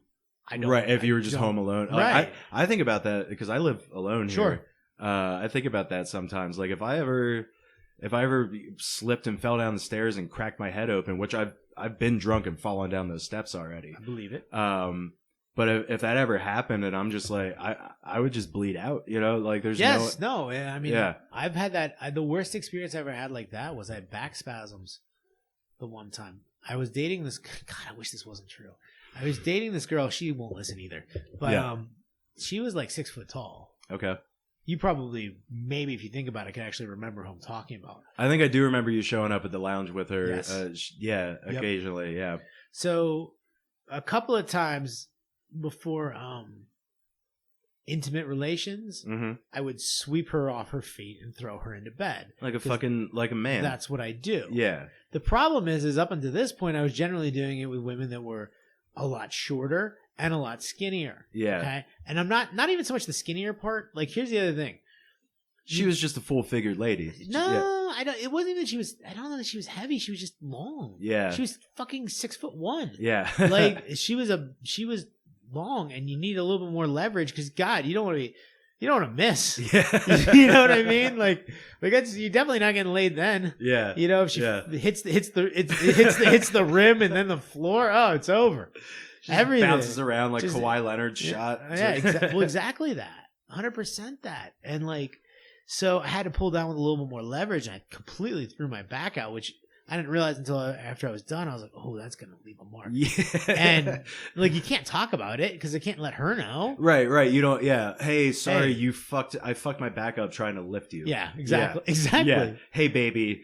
I love you so much, but I don't know if you guys were at that point. I just dumped a load in you, and boy, I'm not gonna be able to move. Now she was moved in at that point. Okay, but like the worst part was like the next day, my back wrenched up, and I literally had to roll myself to the point that I could to get my feet to the edge of the bed, to get to the edge of the bed. And I'm holding my dick the whole time because I have to piss. Yeah. So I'm literally like bunny hopping into the bathroom, crying. Thank God I got there. I piss. Then my back does that thing where the spring just goes, meow. Yeah. And then I'm on the floor of the bathroom in utter pain. It was so bad. Back spasms are no joke. What did you learn? What was the lesson you learned? The lesson here is tackle her onto the bed. Don't throw her onto the bed. But, yeah, no, it's date smaller women. I don't know. Yeah. Whatever. Who knows? That girl, you know what? Fuck it. You're right. She doesn't listen. And you know me. Let's get Boyer rolling. He'll say some shit. You can shit talk with Mike Boyer. You can find her on myfreecams.com. Oh, yeah? Yes, you can. Nice. Yeah. Believe it or not, that was an obstacle in a relationship. That does surprise me because you've told stories about being a swinger. There's truth to all that. Yeah, but nobody was ever like, yo, I'd love to talk to you right now, but I have to go bang this dude. Like, that's never been. Yeah. And she wasn't actually, but she wasn't banging. Yeah. She wasn't banging dudes. It was just more of a. I felt like she was more dedicated to her work than to me, and it was like, okay, this is kind of a problem. And then here's the thing: whenever you have problems like that, it's a symptom of a greater issue. Yeah. You know, and the issue isn't so much that, hey, you need to do this. The issue is, hey, we're supposed to have a relationship. Right. You know, you want to talk about the swinging stuff? Well, we don't have to. I mean, we're at an hour and a half almost right now, Yeah. which is fine by me. Like I said, the last one was 2 fucking hours long, and I can always cut them up and Yeah. actually the old episode that we recorded is also that's like 2.5 hours. I'm not surprised. Yeah. I'm not we surprised. just I sat- enjoy your company, Hammy. Oh, I like it. I like hanging out with you too. That one was great because that was the first episode that I ever tried to record. Right. And yeah, I just remember we sat at your fucking kitchen table at your house in Ephrata. You made coffee that day. Yes. And we shot the shit and you talk shit on Philly comedy for like an hour and a half. I probably wouldn't change my mind on any of that either. Like, I don't think it sounded like I haven't listened to it in a while, but Right. from what I recall, it didn't quite sound like anything you would take back. probably not. You know. The funny thing about Philly comedy to me has always been how serious Philly comedy takes itself. Yeah, Like, and that's still I'm how sure it is. I'm sure it is because you have these people that don't understand. Because here's the thing about comedy in general, and I think Philly was really bad at this. In general, was there's this idea that I run this mic so I mean something. Yeah, and there is still that. I mean, there's a and I think it's in comedy in general. Yeah, now. in general, it's There's it always has a- been that way. But yeah, Yeah, there and there's a divide between the people who take comedy too seriously and the people who don't take it seriously enough. You know what I mean? Like always, yeah. That's like always been the thing. people like me, I would fall into the probably don't take it seriously enough. Because especially open mics, like I don't give a shit. I'm going there to try to work something out. No one's paying me to be there. No one's paying to see me that night, you know? Right. No, yeah. In fact, I'm paying the bar to be able to there. go Yeah. up on stage, basically. I mean, you don't. No, that is it. Yeah. And at the end of the day, that's what a lot of people just never understood about those mics in general was that like, and I probably said this in the last one, and I've said this to people before. Nobody gives a shit about the Raven Lounge. Nobody outside of Philly, nobody knows it exists or gives a fuck. Right. And like Although that's still one of the mics that I do love to go to. it is what it is. Because and the guy, Do you know what I mean? The people who run it are not. They're not up their own ass that much. It's funny 'cause as back much, in the day they were. really. Yeah, I thought so. I imagine you know it's same with. I think there's any kind of persona that you try to adopt in comedy, like you're gonna be competing with someone, you know. Well, Like for me, like I think I'm like so skinny loser white guy heat. Is that what you're saying? skinny. Thanks, buddy. You're I love no. Thank you so much because I'm heavier than I've ever been in my life. So, well, not true. When I put on the pounds in high school, I was this weight. So Gotcha. I weighed the same that I weighed in high school.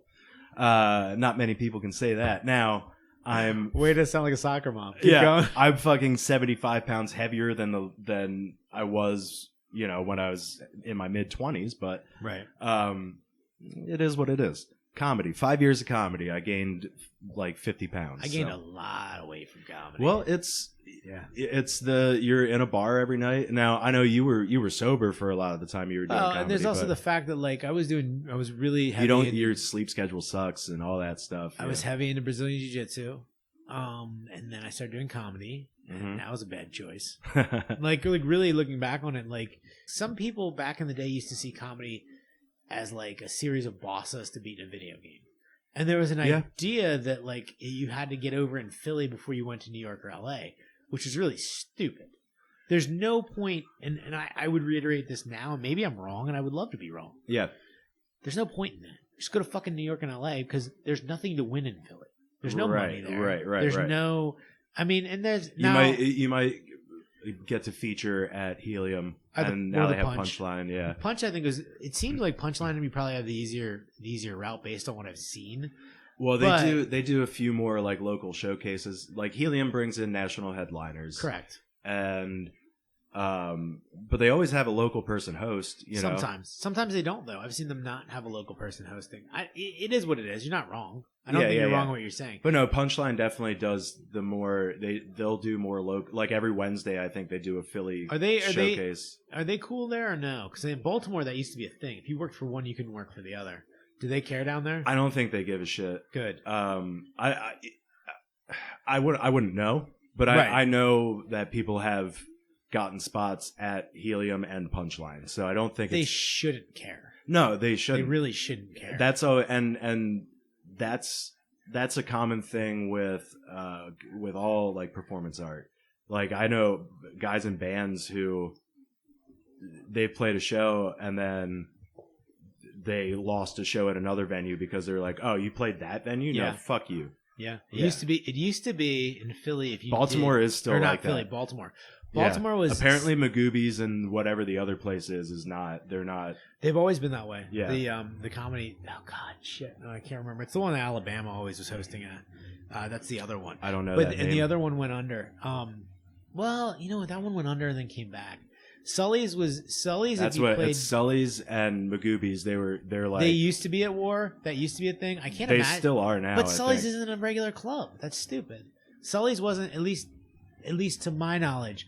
Sully's wasn't a regular club, and then the Comedy Factory or I think it was the Comedy Factory, something Factory. Yeah. That was the one too where if you hosted at one, you couldn't host at the Goob. Magoobies was generally pretty frustratingly that way because Magoobies is the better club in general. Sully's is a basement of a fucking restaurant. Like Yeah. there's no fun place to play, mind you. Right. Those are my favorite places. Like, I mean, I love Helium. I love being on the Helium stage, but my favorite places are definitely like the basement of a dive bar. You know, I started in the Lizard Lounge, and it's so much better now than it was when I started.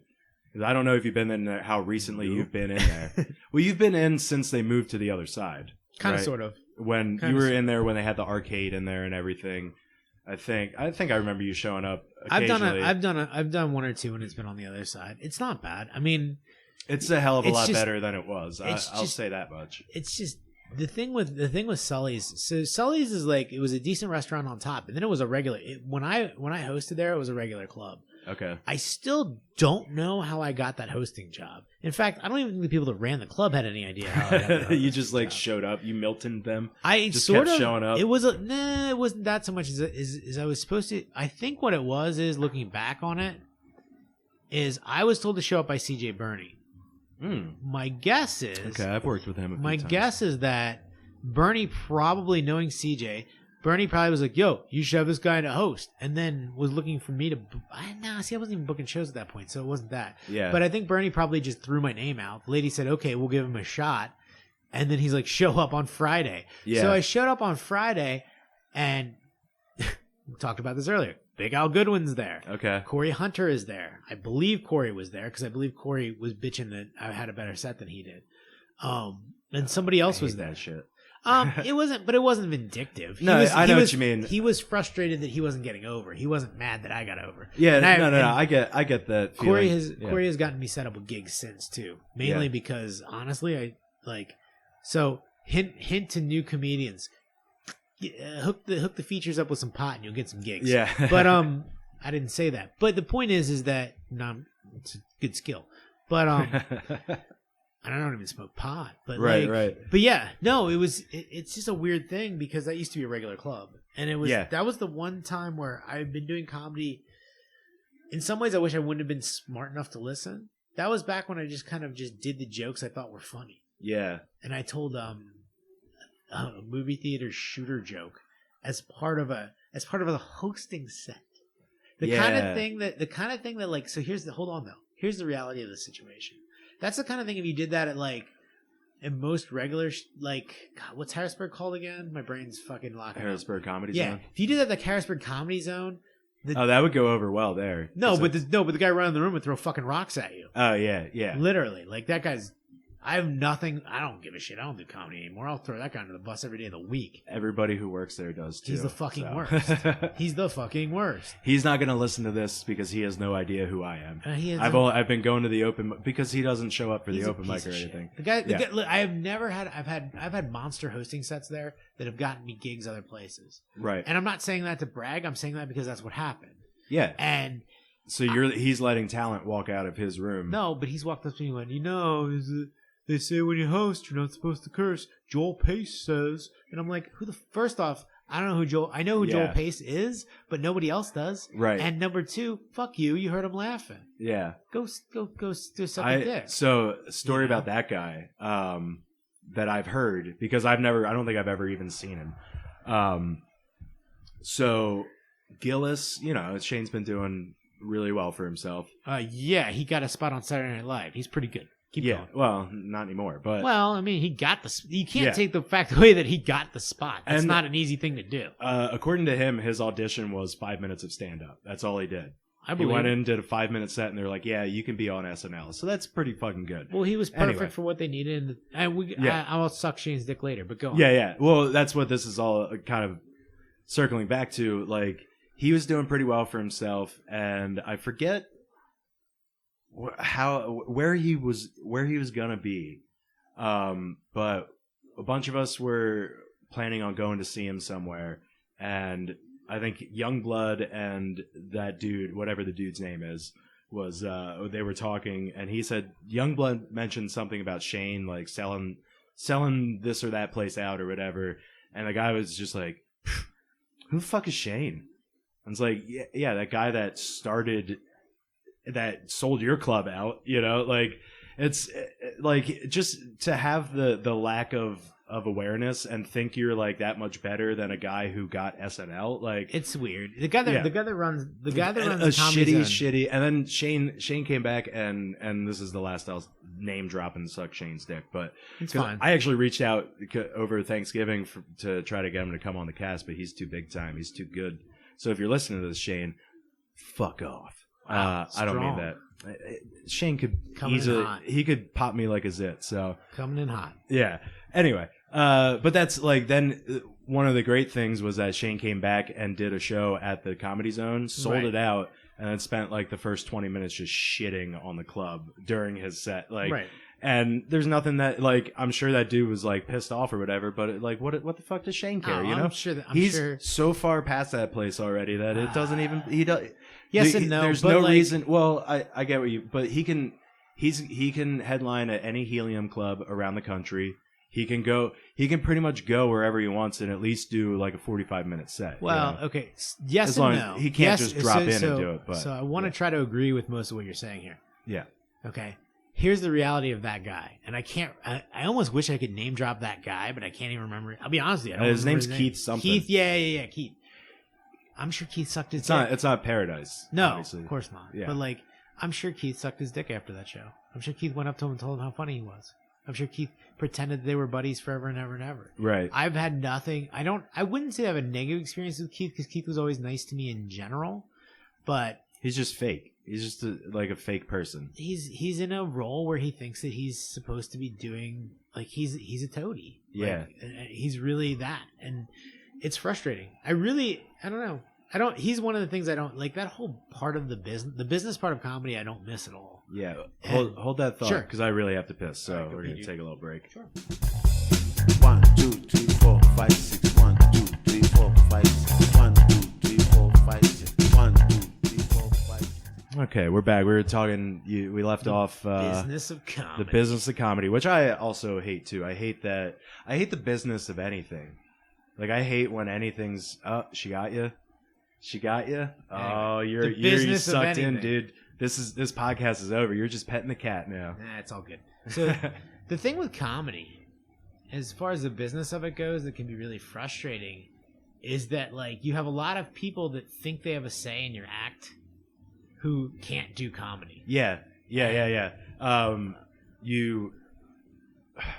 not to fucking drop Shane's name again, but go for it. He was talking. Well, yeah, he's kind of my friend, so and I say that just because, like, we weren't around at the same time all the time. Like, I hung out with him in Philly a little bit, but gotcha. Yeah. I just hate. I sound like such a fanboy, but he's just kind of a friend of mine. Me and Shane started about the same time. Right. So anyway, he was talking about it on his podcast, about how now he has fans who will put up all the, like, offensive shit that he said just to try to, like, they think they're doing him a favor, and he's like, dude, no, like, take that shit down. You're not helping. And they're just like, no, this is what you should do with your career. And it's like, don't fucking tell. This dude knows what he's doing with his career. You know, that's the last I'll talk about. Kinda. I mean, I love Shane. Look, here's the thing with Shane. Let me just be very clear. Shane is a really good example of when you see somebody, like, the first time that I really encountered Shane, he ate a dick hard. And Right. we're talking like we're both in comedy all of 4 months, just for the record. So yeah, everybody eats a dick real hard.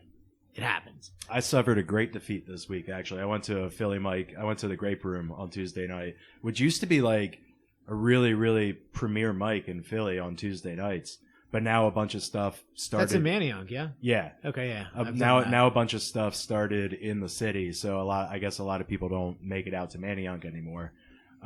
Makes sense. But there was also a 10-year-old girl in the audience, Creepy. so that was. And then she sat down, and the first guy up, his first joke was a rape joke. So it's just like, man, it's weird how like it was a really awkward night, and I bombed that's Philly, so though. hard. Philly, somebody can fuck the room in one joke. Yeah, and it can that's be somebody. kinda- And the thing with Philly that makes it really frustrating is that like that can be a guy who's never going to show up to a mic again. Right. That guy did one mic ever, ate a dick because not everybody was his asshole friends. Yeah. You know what I mean? I think he's been around. Like, again, I haven't been going to mics for like the past year and a half, really. So right. I think he's been coming around for a little bit. But the problem was, it was him. But then you should know you should know probably, I think, by your fourth mic that maybe the rape joke is not the best way to go. Yeah, it took me 2 or 3 to learn. But everybody does. I mean, when everybody either gives you that awkward like, right. I don't want to laugh at this, but it's so awkward that I can't help it, or they just give you the fucking death glare. Yeah, there's at least, especially in Philly, you're gonna have like 2 or 3 feminists in the back of the room. I still remember when like, and I don't know that this happens as much anymore, but I still remember. Oh God, that fucking restaurant. There was like a weird strip show in the middle of it one time. God damn, it's by Fairmount. Laughs on Fairmount, dude. Laughs on Fairmount. That was at Bourbon and Branch. No, Oh, because maybe it is now. I don't know. That's where they moved to, I think. But and now it's called Laughs on Philly. Yeah. It changed to Laughs on Philly. That Wow. used to be Laughs on Fairmount. That sucks, just for the record. Laughs on Philly sucks. It's a terrible name. But Laughs on Fairmount, not the Laughs on Fairmount was that great, but that was back when it was Carolyn Busa and, oh God, Mary Radinsky. Okay. Interesting. Yeah. Interesting person. Mary's a very interesting person in general. I like Mary as a person. But yeah, no, they used to get heckled for rape jokes there. Actually, that's the right reaction, I think. It depends on the joke. Well, yeah, it depends on the joke, but I mean, like realistically, if you're gonna do it, like, I really think that there's a certain, and maybe things have changed, maybe things have not changed, because sensibilities always change throughout the years. Yeah. There's this weird idea though, like, and this is something I never understood. No, maybe I was kind of a douche about it at first, and then after a while I was like, oh, it should be like this, so duh. But like, one thing that people need to understand is that like in the 80s, if you made jokes about Jesus, people would throw shit at you. Right. So it's just that the sensibility of your audience has changed, and you have to change with it to some degree. If you have a rape joke that's funny and funny enough, you can still do it, but it damn well, the payoff has to be a lot better than what the setup is going to turn people off to. Right. There's a lot of my jokes that actually started off, like my old closer, which I don't know that I'd ever do again, started off that way. Me and a friend sat down and we thought of this phrase that we both thought was hilarious. Which was? Fat or pregnant. Oh, yeah, okay. That joke started out a lot different. That joke, there was a lot of the backstory, there was nothing in there, and a woman of all people was the one that helped me write that joke into what it became. The initial joke itself, I almost got shoes thrown at me, as well as I should have looking back on it. But at the time, I was too blind. It was too. You start pulling that like, oh, what is this too much? Is it too real for you? Whatever. Yeah, it was a little bit of that, but it was also the fact that like I looked at that phrase in a very tunnel vision, because if you have a visual to go with it, it might have been offensive enough, but real enough to be funny. Without the visual to go with that phrase, it just sounds like you're being very anti-woman. And especially if you have the wrong crowd and you don't have the laugh from somebody to lead off into those people, it can be very difficult. Comedy I think people really undersell how hard comedy is in general. And I think that now even more so, because even when I started, 5 years ago, not even 5 years ago, it was still kind of like an exclusive thing that like not a lot of people did. You had a lot of balls if you were doing it, and now everybody sees like everything on Netflix and everything like that, and they think, oh, I could do this. And you have the people, like you were saying, where they show up, they'll show up for one mic and never show up again, but they'll kill that mic that night for the people who are trying to work their shit out. There's an ebb and a flow to that. That's why I used to hate. I like to think that I always was this way. So I hope people who knew me when I was much more active. I hated the phrase comedy scene, the scene. Yeah. I used to want to kick Brendan in the guts when he used to say that shit, because it was like, and I love Brendan, don't get me wrong. Right. But like, it's frustrating when people talk about the scene, because here's the deal about comedy scenes. In 4 months, it's going to completely turn over on itself. Exactly. And that's just the nature of the beast, because people actually think it's a real thing. There is no comedy scene. There are just comedians. Everybody, in my opinion, everybody who does a mic, you're on some level a comedian. Whether you're a terrible, it's like playing basketball at the Y. Nobody wants to look at it like that, but it really is that. No, I completely agree. I think that's a great metaphor. Everybody who shows up as a player, it's just a level of how good or bad you are. Right. And some people, and that's all objective in comedy, because it depends on who's looking. You can take somebody like myself. Fuck it, I'll throw myself out there. In this, when I first started doing comedy, I won a comedy contest like 2 or 3 months into it. Like I was pretty good right away, but I was good for Reading, and I was good for and when I mean Reading, I mean the people around Reading. Yeah. So these people were kind of like, I used to make the joke, like they would look at us and wonder where our puppets were or why we weren't getting her done. Right. Do you know what I mean? Their idea of comedy was really compartmentalized. The first time I did comedy deconstruction with Jess's last name is eluding me right now, but it was Jess's show. And I remember I ate shit for the first like 10, 15 minutes because I was so out of touch with what somebody in Philly thought was funny. Yeah, yeah. And it took me that long to get to something that they actually thought was funny. And these were all, I mean, fairly bulletproof jokes as I remember it. And it was like pin drop eating shit. Yeah, that was me Tuesday night, yeah. The only laughter in the room, and oh my God, I miss this guy. I won't lie, I'll miss this guy. Was Lou Miziano in the back laughing. And I know Lou well enough, and I also know the feeling because I was also this guy. Yeah. But like, here's a hint, comics. If you hear somebody who's a little bit experienced in comedy in the back laughing when no one else is, they're laughing at how bad you're eating shit. Exactly. And they're laughing that you thought that joke might have worked. Like it's 100% looking back on it now what it was.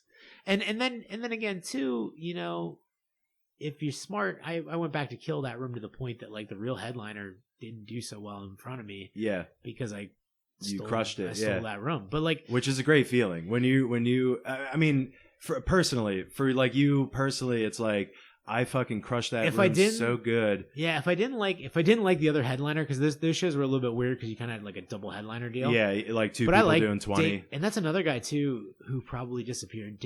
Does Dave Premiano do anything anymore? Dave's still around. Great dude. He great dude. I run into him when I go to Jersey. He does the high note still. That's good. And Jersey's a little easier of a stratosphere if you can get into it. Yeah. Because the comedy out there is so like, ugh. Like when you do like fire hall shows in Jersey, first off, they're for me anyway, especially because of how old I am. It's an easier gig in general. Number one, and number two, like all the other comedians are so bad. like Jerry, oh God, I forget his last name, and great guy. These are all. The thing that sucks is when you watch somebody's act in there, it's so bad, but they're really good people. You want to eat it's. Well, it's that whole thing of separating the art from the artist. Well, it's not hard. Whatever. Jerry was up there doing like I'm Puerto Rican and Catholic, so I have 900 kids. Like literally with the fake laugh. Probably crushing too. No, okay. No, it was so obviously bad. Like I get what you're thinking. No, but it was all like that kind of stuff. The people that crush with like, but see like because I'm thinking of like when the time I opened for EDR at Hebron Fire Hall. No less. I would have killed for that gig. I won't lie to you. I cannot even imagine. I've tried to get on. There's a couple different Lebanon gigs I tried to get on that I couldn't get on. Yeah. Oh my God. One of which was like, I don't know if they still run these because they weren't advertised real well, but they seem to have a crowd. Oh God, Keith from up the block. He did Lebanon shows? He used to do a series of shows over at oh God, what's that hotel in 72? At the Holiday Inn. Yeah, the Holiday Inn there. Yeah, he used to do a series of shows there. I tried to get on them, and everybody. I didn't know that was Keith. I didn't know that was. I I'm didn't pretty know that. sure it was. Look, I wouldn't bet my toes on it, but yeah, Yeah, I'm pretty sure it was him. I don't know him all that well. I don't really either, but like I've we're talked to him acquainted. once or twice. Yeah, it's like that. But like, yeah, he was doing shows there, and then it was a very typical urban show. I hate to say it like that, but it is what it is. You know, where you It was a show at a hotel. Yeah, that's well, not only that, but like you had Keith, who is obviously the guy running the show. Yeah, So he's hosting, and then there's like 5 dudes, 2 of which have fake names. yeah. You know what I mean? Like it's like Keith from Up the Block featuring Bombzilla. You know, Wendy from the Bronx, and your feature Damien. Yeah, like yeah. And you're like, none of those people do comedy. Like it just looks good on a flyer. Yeah. But like, you know, it's just one of those typical shows where like, you know, Friday there's a comedy show, Saturday there's a drag show. Like what? Right. But that's what. Oh, and the drag show is actually my friend's ex-girlfriend. Her brother was like part of the drag show. Just to give you an idea of how stupid this shit can be. Yeah. One of the people that's really, really, really, really instrumental in the drag scene, from what I understand, In Lebanon. probably everywhere. I don't know that Okay. the drag scene is much different. You know what I mean? There's all that's kind of a I would imagine is a tighter club. Yeah. You know what I yeah, mean? yeah. Like if you're doing, I'm sure they all know each other anyway. Right. But no, like I used to work with that guy out at the Pennsylvania Renaissance Fair on cast. That's a weird hemisphere I've been in my life. But yeah, no, moving on. Yeah. No, I think but like the thing with Shane, fuck it, let's talk about it.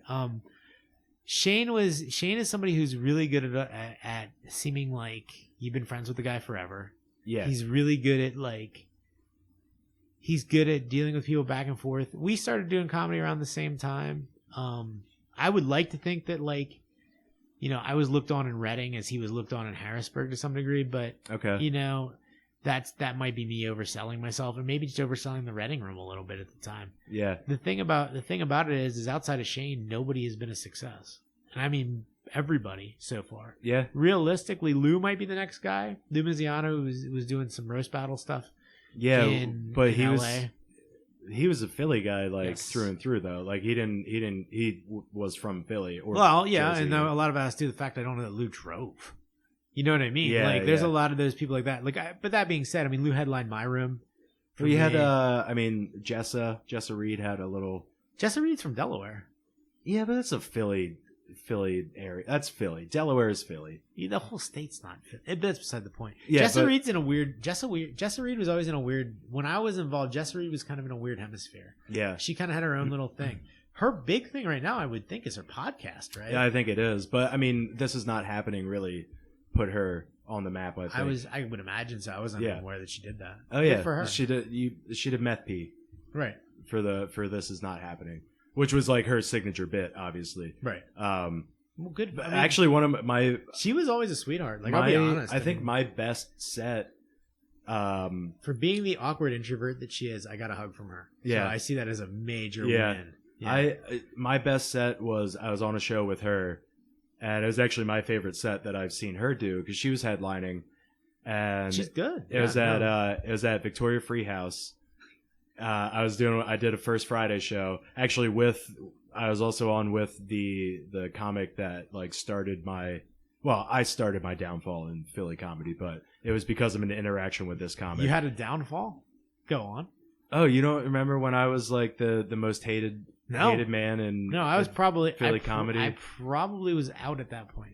I mean that lasted for like a week, and then Lemaire made some comment. Was that when Lemaire the did 5 the "You women- all stink"? Yeah. So that was like right after my whole thing, which was like I made a dumb Cosby rape joke on Facebook, and this female comic was like, "Is this a rape joke?" And I just like doubled down and it was uncalled for. Like she didn't deserve that, and Don't no. You I have do no. You don't have to do that. It wasn't a good joke. It Fair was enough. It wasn't a good joke. I get it it. wasn't. Yeah, it didn't, but there was also like it didn't warrant me Hold the doubling phone. down on shit. Hold like the trust phone. me. Hold the phone yeah. a second. On All that. right. Here's the thing.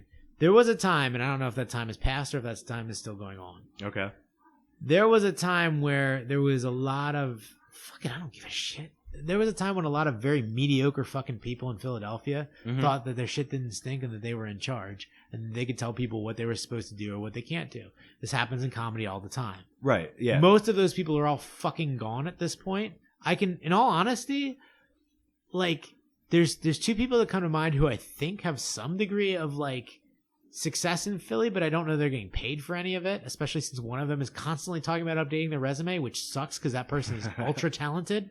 Okay. And I love that person and I would hug them immediately. Yeah. But like, the problem is that what a lot of people in Philly don't understand is that like running a regular show at Good Comedy Theater that you get paid $125 for every other week is not fucking success. Right. Right. And or running your bar show where they give you free beer is not success. Well, like, I mean, it that's- depends on its success is a Success is is a being- it's a relative term. No, I disagree, and I'll tell you why. Okay. In comedy, success means that you're doing comedy and that's it, and that's your job. Yeah. Okay. And I agree with you on that. And this is where I run into issues because who the fuck are you to tell anybody that they're not supposed to say this joke, especially when you yourself are not getting paid for yours? Right. Go fuck yourself. But like, that being said, you know, whatever. Lemaire, this is so funny. Lemaire got so much shit for that. But Yeah. there was, especially at that point, that was like the height, I think, of real cancel culture, as they say. I don't know. It might have just plateaued and it's just been there since then because you still see a lot of it. I'm going sure you around. do. I don't But doubt it. It's how you feel important. But when some you're not. some people fucking deserve to be canceled. I'll say that. Like there are there's one guy specifically in Philly who I've never seen. His name's Ron Dickles. I never thought I'd hear that name again. That's Oh, hilarious. you're familiar with I'm him? familiar with Ron Dickles. I think he's been banned from all but Doesn't like surprise me in the least. 2 or 3 mics in Doesn't Philly surprise me in the because least. I've never actually seen him perform. I but- have. Yeah, no, I know who you mean. Yeah. That's great. That's a name I wouldn't thought I would have heard.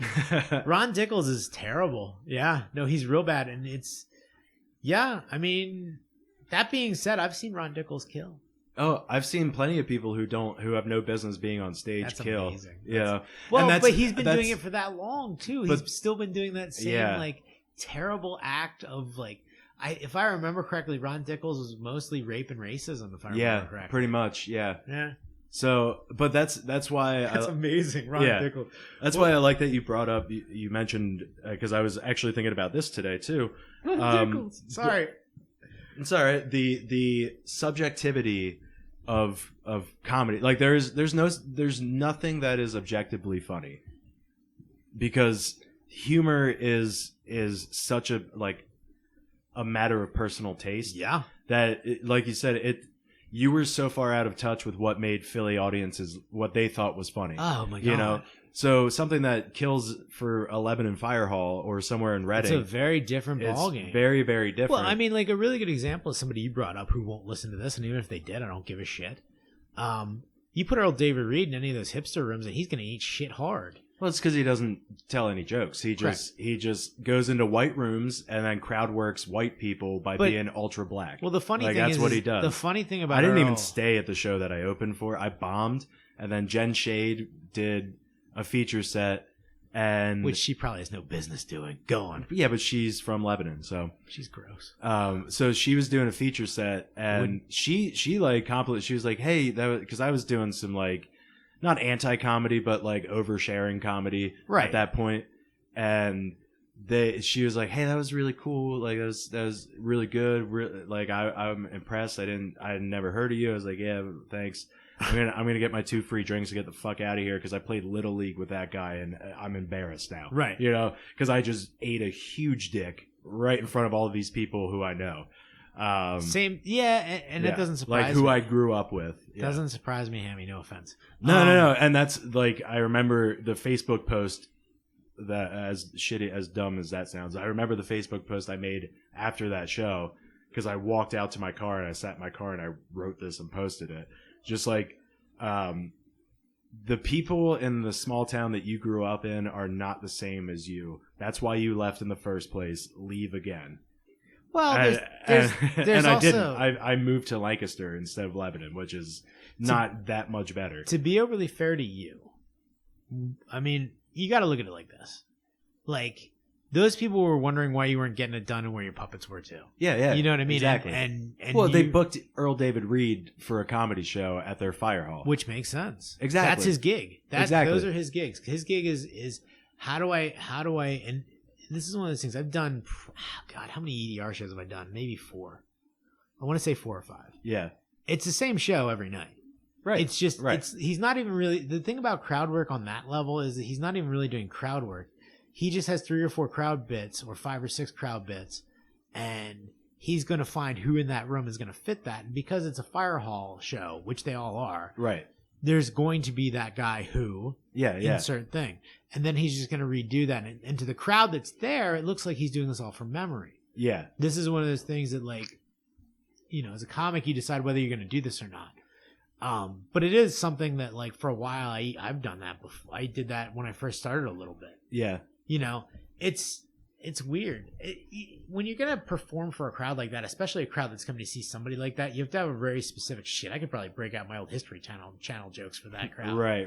Do you know what I mean? Like, stuff I threw away, like stuff I used to do 15 years ago is still relevant to people like that. 15 years. I mean, like, probably 7 years is what I meant. Yeah. But, like, yeah, I have jokes about how, like, there was that string of shows there for a while. Ice Road Truckers. I mean, I think the Gator show's still on.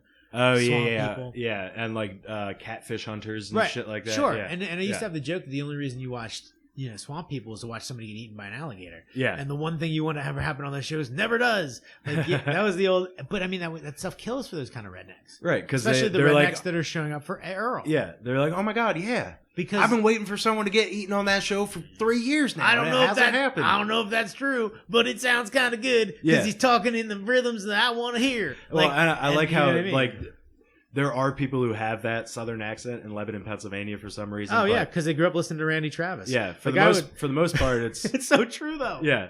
Oh, my God. You have no idea, like, how much I would have killed. I would kill to do a Heaven Fire Hall gig, and I would go up and just, oh, God, it'd be so fun to rip into those people.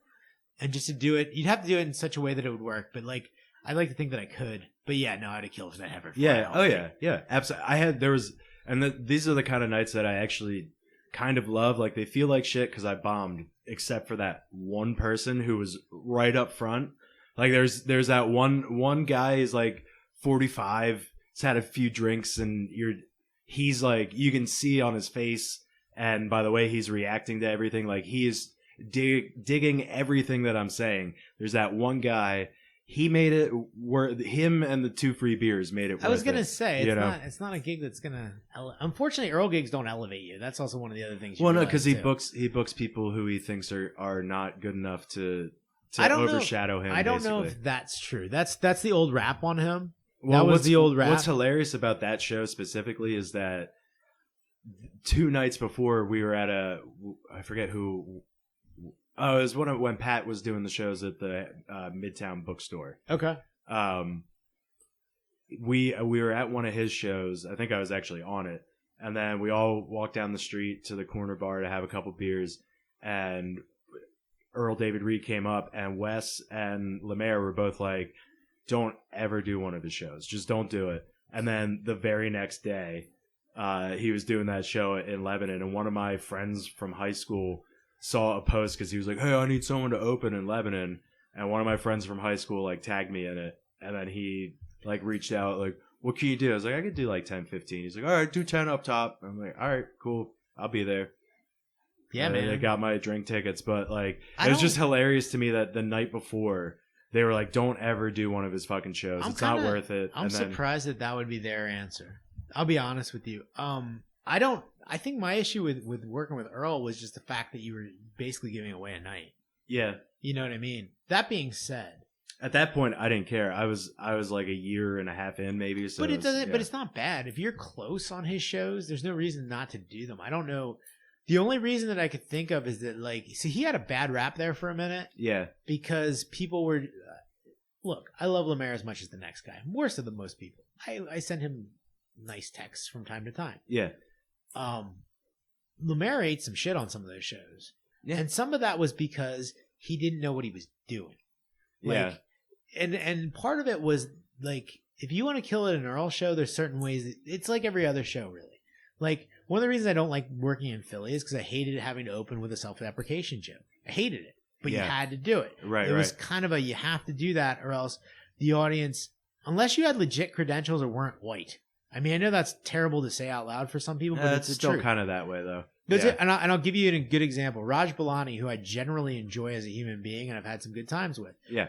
He would get up and do some almost braggadocious bits.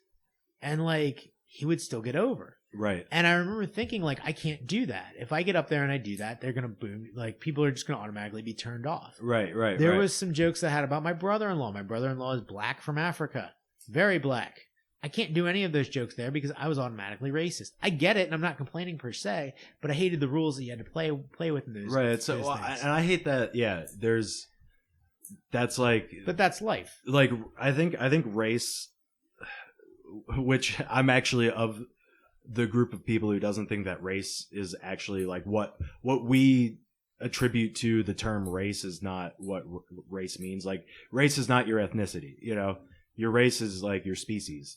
So that's like by scientific definition, that's how it works. But I don't like that, like, race relation, like the difference between like black culture and white culture and stuff. Like, as a white man, I can't talk about that, you know. Like, I get what you're saying, and it's not that I can't, it's just that it's got to be so good. Like, I can't go work out a joke about race. Not in Philly, you can't. Not forget it, because not unless you're willing to not there. In any like major city. I don't think you can. I mean, I wouldn't go so far as to say that. One thing I loved about working in Baltimore is in Baltimore you could say anything. Yeah. Baltimore was like, and I mean, as much as we joked about, I was talking about some of the chauffeur shows earlier, like, the thing that I loved about Baltimore is it made you flex a completely different set of muscles. Okay. Baltimore cared about what you were doing on stage and how you said it. Baltimore cared a lot less about what you had to say. Yeah. Whereas, and I think this is true anyway at the time, whereas DC care, and you could see it in DC Comics, like, DC wanted a well-written joke. Yeah. And they didn't really want all the show around it. Baltimore didn't necessarily want you to hump the stool, but Baltimore wanted you to be doing something. You had to do something to catch their attention, or there had to be more than just standing there and telling jokes. Pat House would do very badly in some of those rooms. Yeah, and he's a very good comic. He's very funny. Yeah. He's very, very funny, but he does, you know, as Pat himself has said, if I don't get you with the joke, I'm kind of fucked because I don't do much else. Yeah. And I actually got mistaken for Pat House in Philly I believe it. The other day. I would have played that up to the hilt if I were you. Yeah, no, he is actually. I went to a show, unfortunately, that was produced by Good at Underground Arts, but I wanted to see the comedy group that they had brought. It was the New Negroes. I don't know if you know them. Nope. Open Mike Eagle and Baron Bond. No idea. Really, really funny. Actually, like, really, really funny. And I was there and I saw Sean Mulholland. I saw Silas P. I don't know if you I know Silas. Yeah, Silas used to run Grape Room. He still does. Yeah, good dude. The launching pad, baby. He was there, and I walked up and said hi to him. And then there was this other young black comic that I've met before, but I'm terrible with names, and I don't get out enough to like remember new people now. Well, especially down there. Yeah, because there's so many of them. It's but just like we had met before, and we had like a short interaction. But I said hi to Silas, and then this young kid was like, "Oh, hey man!" Like, to me, he's like, "Hey, good luck at the Helium show." I'm like, "What? I'm sorry, what?" He's like, "Good luck with your Helium show.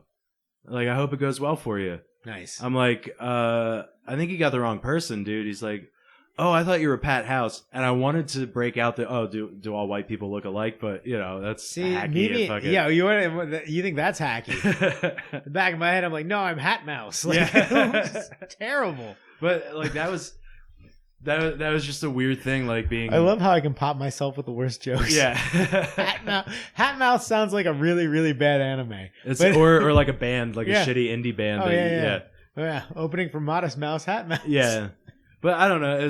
That just made me think when you mentioned Pat House. I was like, yeah, I don't know how. I don't think I look like that dude, but apparently I do. A little. Yeah, I could see it after glasses in the head shape. Yeah, and the beard. Oddly, and I don't think this happens to Pat very often. He's darker than you. Yeah. So, But yeah, all you need is a social distortion shirt because I think literally I think I have one 4 out somewhere. of 5 times I've been around Pat House, he's had a social distortion shirt. Yeah. on. Well, you know, we're getting into like a lot of name dropping and shit now. And we're at almost 2 hours 15 minutes, 2 hours 10 minutes. So I think it's a good time to wrap it up. Sorry for being loquacious. It's okay. I really appreciate you coming by though Yeah, and dude. hanging out, dude. I sacrificed Zumba class for this. Well, you know. God, I wish that was a joke. You know, say, is it that much of a sacrifice? Wouldn't you rather be here? I don't know. Hot moms though, right? I don't know about hot, Large moms at Yeah. Zumba class. Zumba's the new sweat of the oldies. Zumba in Ephrata, is that? I can't believe how badly I've started popping myself with horrible jokes and references that only 40-year-olds get. Yeah, those are all good. They'll Sweating to they'll the play. oldies. They'll play on this Yeah, podcast, they dude. will. Yeah, with All my right, buddy. 15 listeners. No, but yeah, thanks again for coming, hanging out. Always a nice conversation. I got a shit ton of content out of you, and Hell yeah. you know, anytime you want to come back. So this has been Human Interaction. That's my guest, Mike Boyer, Yes. fellow Lebanon boy. Yes. I'm your host, Andrew Hamilton, and I hope you'll come back and listen next time.